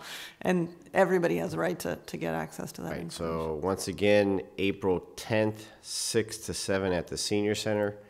April 18th, we have the state delegation, if you want to call it that, coming in. You'll email us in order to get information on that so we, as many of us, can attend to see what we can do about funding. And you wanted to suggest the 24th for What was the second date you just said? April 18th. Don't have a time yet. We'll get an email. Oh, just putting those dates out for the public to understand where we stand and where we're going with this. And if all that good, we would be having our meeting April 24th, which would allow us to do something for the first week in May. Yeah. That's I mean, I think it would be ideal if we could have some information from that meeting on the 18th and come back to the full council with, you know, a sense of whether getting above 60% is possible. So that, the meeting on the 18th, you're talking about legislative leaders. Yeah. I don't know that, that's not a very realistic possibility. I mean, the legislation is written and what it is, so changing the legislation before. But I'll be clear, I'm not likely. asking to change legislation. We know I that, am, that'd be great, but. Oh, no, we would love that. Time frame wise, that's not doable. realistic. I mean, that's realistic. Our goal is to see if there's exceptions with the MSBA that we could get, the incentives, if the legislation or legislatures can provide money or some type of obligation towards helping offset. So there's other avenues we have to try and then ultimately come back to the public and say, we're stuck at 58 or we got bumped up to X. Here's the ultimate question, here's the funding. Now everyone's fully informed, and at least that way the public can really understand the magnitude of this. Yeah, I would just say that as an architect who, you know, we work with different towns, and it is the nature of the beast that every town feels similarly. I do think the receivership is a really different situation, and that's an arguable case, but you know, we get caught up in this as well, and we go in for these meetings with the MSBA thinking, of course, they're gonna see a reason to be more generous. I mean, we did that recently at the scope of budget agreement, and it's always disappointing because they are looking at, you know, they've already encumbered obligations to a number of large high schools in Eastern Mass, and they've got a lot of projects. So their pipeline is quite extensive, and the cap on the money they're giving away is fixed. So it's just to be realistic that I would hate for the community to be given, I think it's certainly worth asking the question, and I hope that you're right. I hope locally, but it's worth a battle, and realistic about. If we lose, we know it's at 57, 58. That's what we know. Yeah. Let me just make, you know, I've been looking at other numbers, trying to figure out if there's a way maybe we can do something. So this is just probably it can't be done, but based on what we need to do in terms of bonding. But let's assume the 56 was still out there, but we could afford 23 in the budget. I'm not saying we can, but if we could, I looked at our general bonding for the next 15 years. I looked at our school bonding for the next 15 years. If we took a debt exclusion on those, that would give us $33,521,000. If we were able to do the school with $23 million in bonding, just with regular bonding, and that passed, what that would do for the taxpayers would every year their percentage or their charge in the debt exclusion would be going down, so that by year 15 they would pay $10 extra in taxes. By year halfway through, they'd be paying $165 a year in taxes. So it goes down. It would be eventually in 2035, they wouldn't be paying any additional taxes, rather than paying an additional $240 to 2052. So, I mean, and again, you know, I'm just trying to find ways that we can make this whole thing work financially to the best, for the best of all the people that are trying to pay taxes and do their thing and still get something done. So that's just a thought, and I'm still working to get some answers from people in terms of financial aspects of that.